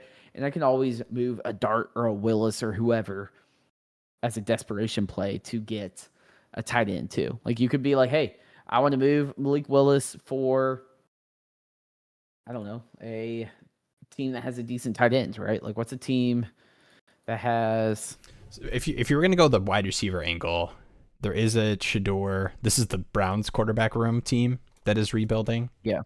That has like Ladd. This is also the Loveland team. But they have the 102, 103, 104 picks in this class. There's the process. The issue is like there's not Kyler. a ton of teams that really... Would you trade like Joe Burrow or like Dart for like a first plus a tight end or something if you're like concerned about that? Because you have like if you took Dart and we're like, hey, could I get...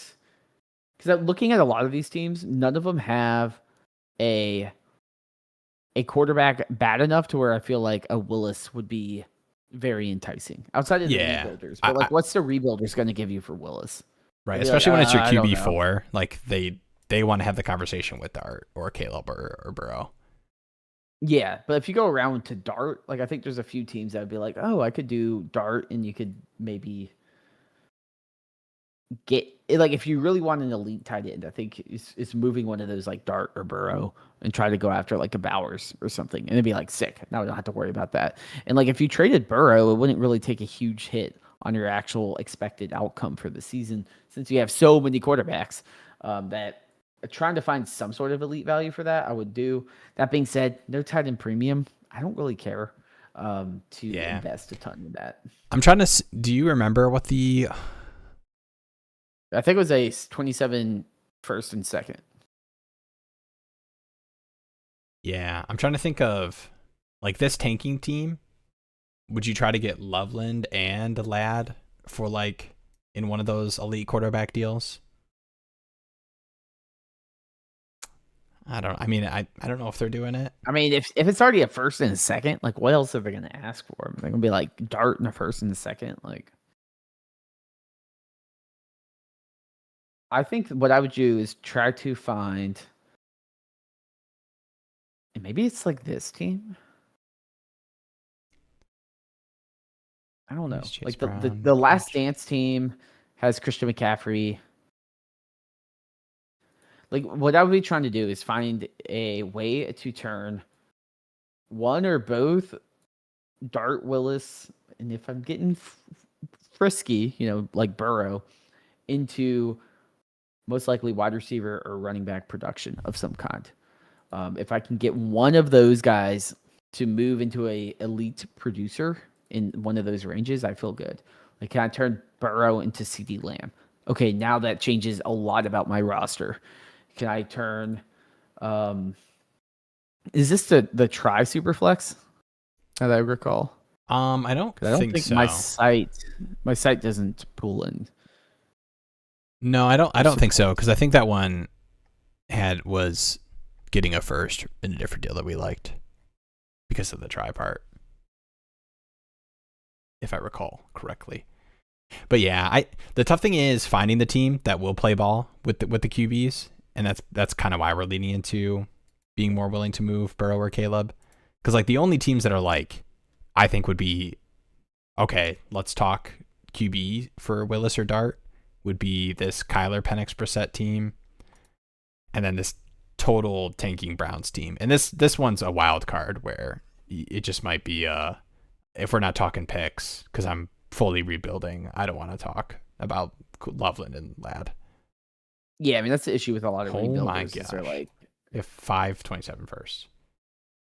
Yeah, that's crazy.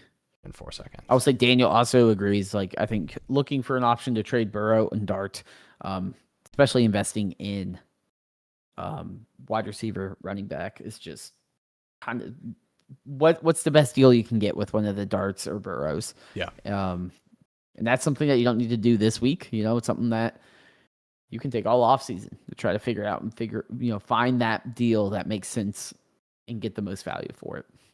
He wants all the picks. Yeah, that's kind of what I assumed when I saw the 27s. Yeah. That cares less about, projecting for next year, utilizing those picks and, building out a team by getting one of your quarterbacks. That's the one tough thing, man. Like, I know I did it in the startup draft, taking multiple quarterbacks and like pushing to even take 4, but it can be tough, man. 12 teams. Not everybody cares about having the third quarterback. So I do think you might have to come to the table with one of those guys. I think the benefit is you have 3 guys that are high value. Yeah. So that's something like Dart, Burrow, Caleb Williams, all of them will demand a pretty high price tag. Yeah.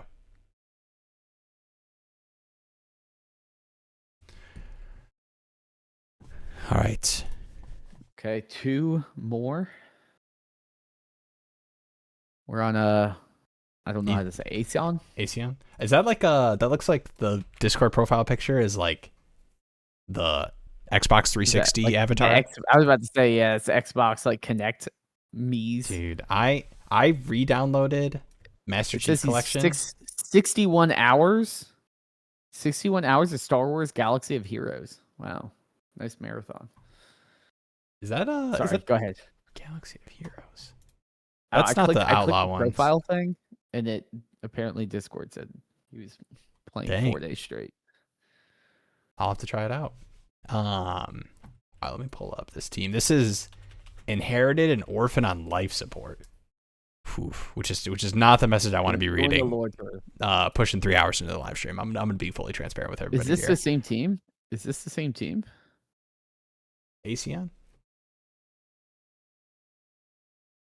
Oh. I think so. That's the Discord message. No, I know. I'm looking at the team. I don't think it's that terrible. Maybe I'm looking at the wrong one. Wait, D. Oh no, there it is. Okay. Which one is it? Is it DL Mar? I think it's that one. Yeah. Okay. Yes. Okay. Single quarterback. Both pulled up. Yeah. Got Burrow, Dart, Love, Cam Ward. 12 by 8. Okay, sweet. I got it here. I'm pulling it up. Yeah, there it is. Okay.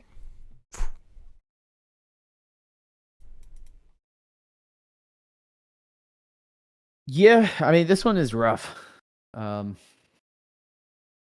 Single quarterback, shallow. You do have the 102.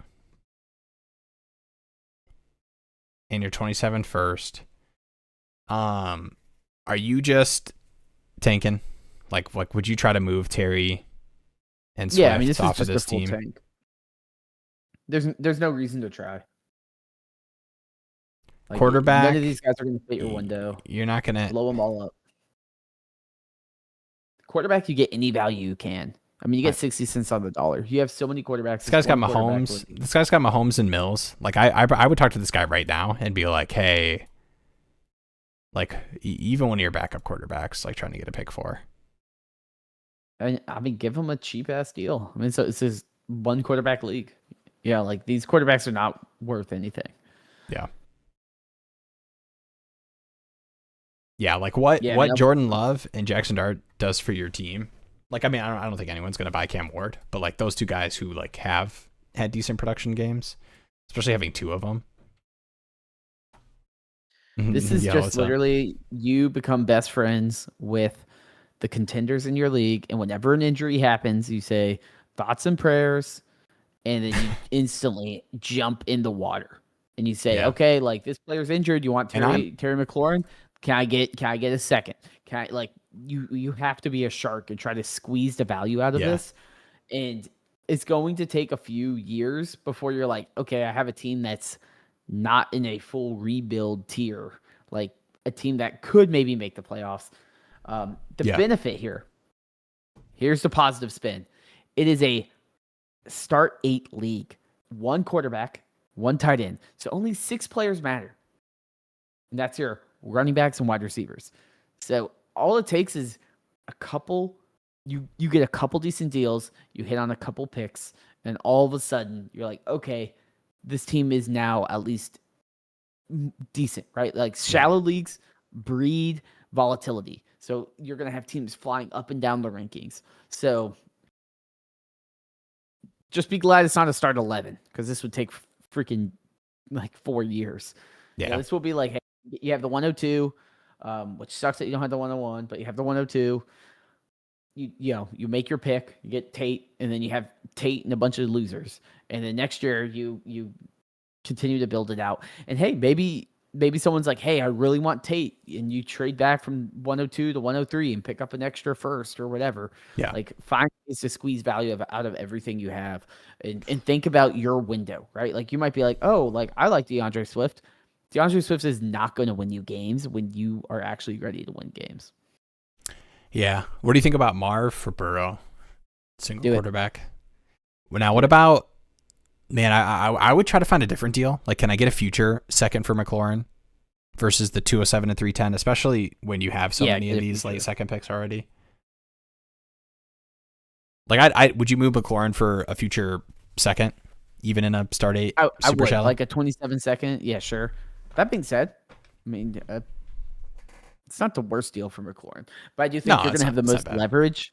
You're going to have the most leverage when, oh no, Derrick Henry went out and now you have DeAndre Swift, right? Like that's when these players are going to pop in value, is when people need them. Yeah, for sure. I do like the way this team is set up, like even closer. I mean, maybe after moving one of Swift or McLaurin, like especially with this team's wide receiver room, like you're already set up as a better tanking team for next year. Mm-hmm.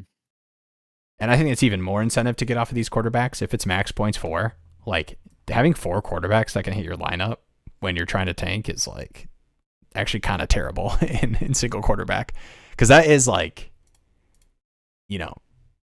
I mean, if you move Burrow, it'll be a little bit of a different of a calculation, but like any of these guys being live for 3 touchdown games, and you're just like consistently hitting 20, 30 max points 4 in your quarterback spot.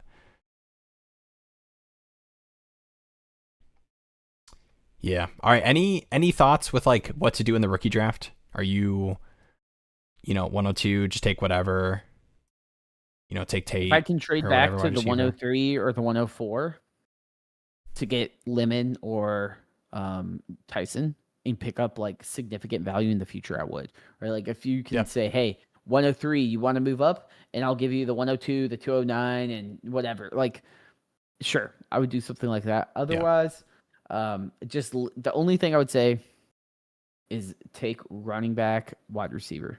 If you can, quarterback, don't be taking a tight end. Just only hit those 2 positions. Just with the rookie draft type, tight end later. If you can move any of these to future seconds, it won't be straight up. I would do 2 of these picks for a future second. It's gonna feel weird. I mean, you have a lot in an interesting range where people would consider like, okay, I'm getting 2 shots. I'll take your 210 and 302 for a future second or something. Like that's not going to be insane. 208 and 302 on the clock, but not even just. I think the issue for me is like the realistic outcomes for all those players. How likely is it that that's going to matter in a start 8 versus you getting future seconds to get to use in deals to approach the next team when you want to buy back, Swift or McLaurin or whatever off the next team that is in the same situation you're in. Well, yeah, this is hard because it's super shallow, and that like the only thing that matters is like the big names. That's why it's like, hey, can I move back from the 102 to the 104 and pick up a future first somehow in like 2 firsts? Yeah, like then I would do that. Like you got to find ways to get first. And like you said, like can I take the 209 and the 210, stick them together, get a 27 first, and then be able to use that, or 27 second, and then use that second plus the 208 and whatever, and try to get a first. You got to be creative, and hopefully people are going to be a little more generous since they know you're taking over quite a rough team. Yeah. Yeah, I do like the Burrow move deal though. I mean, like love Joe Burrow, but in a single quarterback league, I think this one's even. You have so many 4 quarterbacks, point, right? Yeah, you have so many quarterbacks. It is 6 point. It is 6 point. So like Burrow carries a little bit more weight, but I still think that's a fair offer in a 6 point. Burrow's also like what 30 something. Like by the time this team is ready to be serious, are we going to be feeling great about holding Burrow peak value in a 1 QB league? Yeah, like I'm not a big Marv guy here, but this is the league. This is the format they're playing in. Marv is a better bet. Yeah, especially formatting in a start 8 for your team specifically, like how much him hitting would mean. Like if you actually did kind of get some recoup bounce back value, and he's seen as Devonta Smith for the rest of his career. Yeah, but I mean, even if he's Devonta Smith, as you start to build out your team, then it's like, okay, cool. Like I have a good floor of Marv. Pro Marv take. We got our last one. I know, who would have thought? 3 hours in, that's when the positive Marv spin would come out. Just got to cover the bases. All right. Getting this one ready. This is Bach Bowers is this team. Do we have a question with it? Looking for help with this team. Need help at quarterback. Only 10 team. Well, then that should be pretty easy to fix. Not sure how to turn my wide receivers into a QB. All right. This is the team here. Goff, Kyler, JJ McCarthy, QB room. Love, Hampton, Scat, Neighbors, T-Mac, Tyson, Odunze, and BTJ and KC. Bowers, Fannin, have your own first 2 seconds. Let's go. What's up, Daniel? Yo, thank you. Appreciate it. All right. Man, do you and I know I'm a weirdo that like I don't feel scared. I don't have fear when I have a 2 QB team. Are you worried about QB on this team? In terms of like wanting to solve it? Same question of like, is QB a problem?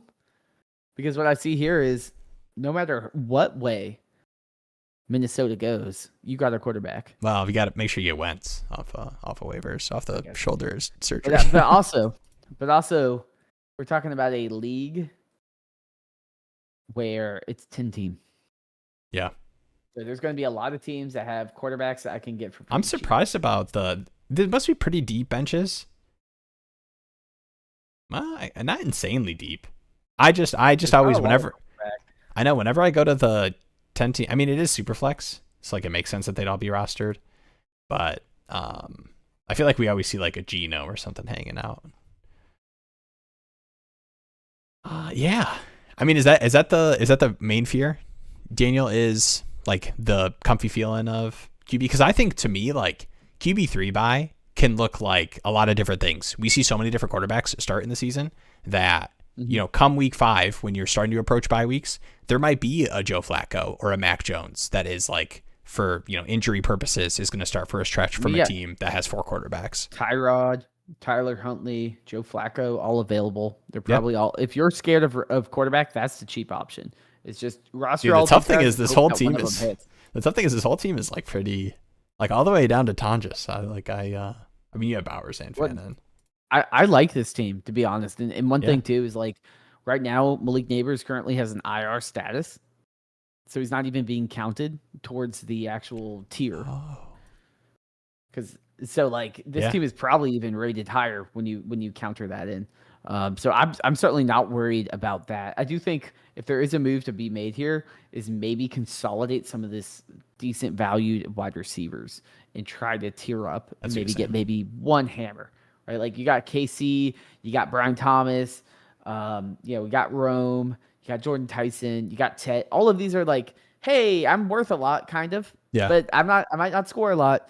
Maybe I can take like 3 of them to like a rebuilder and get a more win now player or something like that, or more interesting,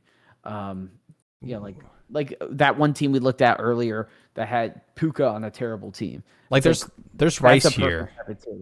I mean, it's a trust the process team. Like, these are always kind of funky if they even care about acquiring multiple players. But like, you know, having Rice be one of those starting wide receivers, I'd be down for. I'm trying to look at some of the teams that have.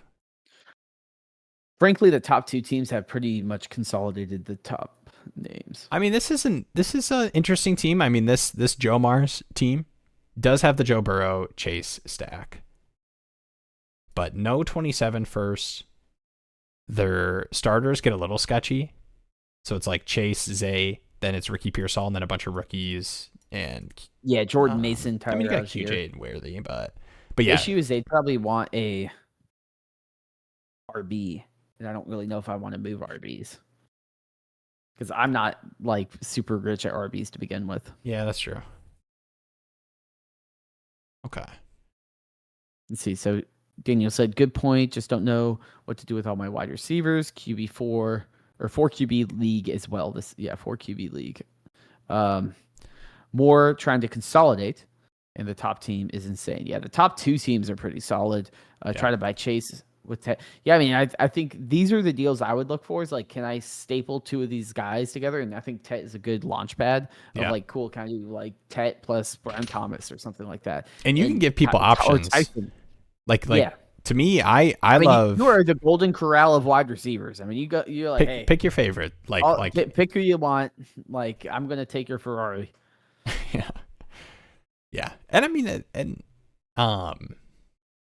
yeah, it usually doesn't happen this way where you can offer, like, to me, it's usually like you have multiple seconds in a future year and you're like, hey, pick your favorite second to get this deal done. Like, you can look at the teams, you pick not like I made all the picks and now you take them. Pick your favorite wide receiver 19 through 25 that I have here. Let me know if you prefer rookie or third-year player. I do like this team though. Love Hampton, Scat, Neighbors, T-Mac. I would like the up tier though. Do you with Fannin and Bowers in a 0.5 tight end premium? Would you be willing to use one of those if it took one of those guys?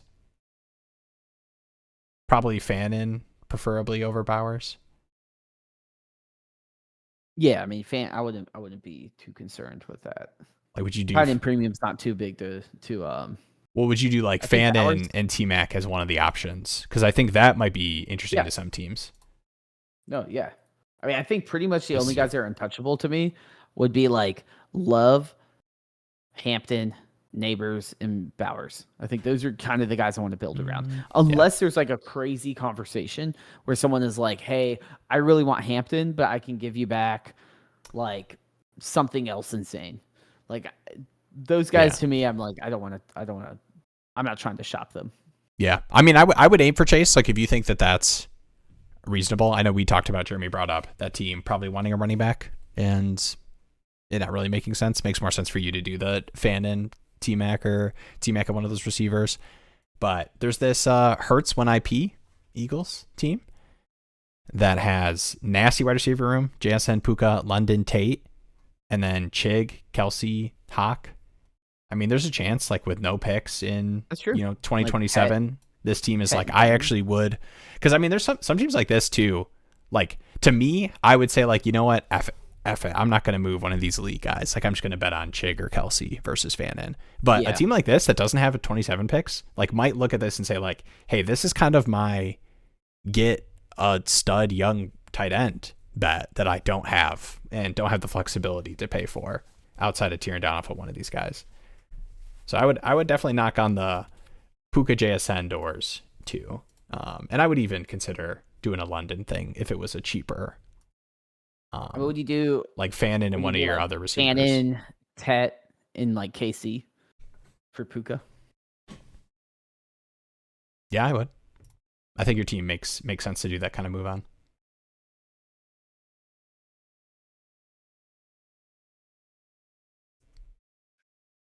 I like it. Yeah, I definitely would aim high though. I wouldn't get too like. Be careful. We're talking Chase and like London is the lowest I went in that conversation. Like we're definitely leaning more towards Chase and Puka, but I would not be paying too high to get up to like Olave, Wilson, Nico. I would just kind of bet on your receivers at that point. Yeah, I would not worry about QB. I mean, I would definitely like throughout roster construction in the offseason. Like if you're making any kind of meaningless deals or whatever, being willing to kind of add in a Mac Jones on the other side, or like these 1 injury quarterbacks. We talked about the waivers too. With Flacco out there. Even though I don't really want to drop any of these guys for Flacco. But yeah. All right. Any closing words, thoughts, vibes?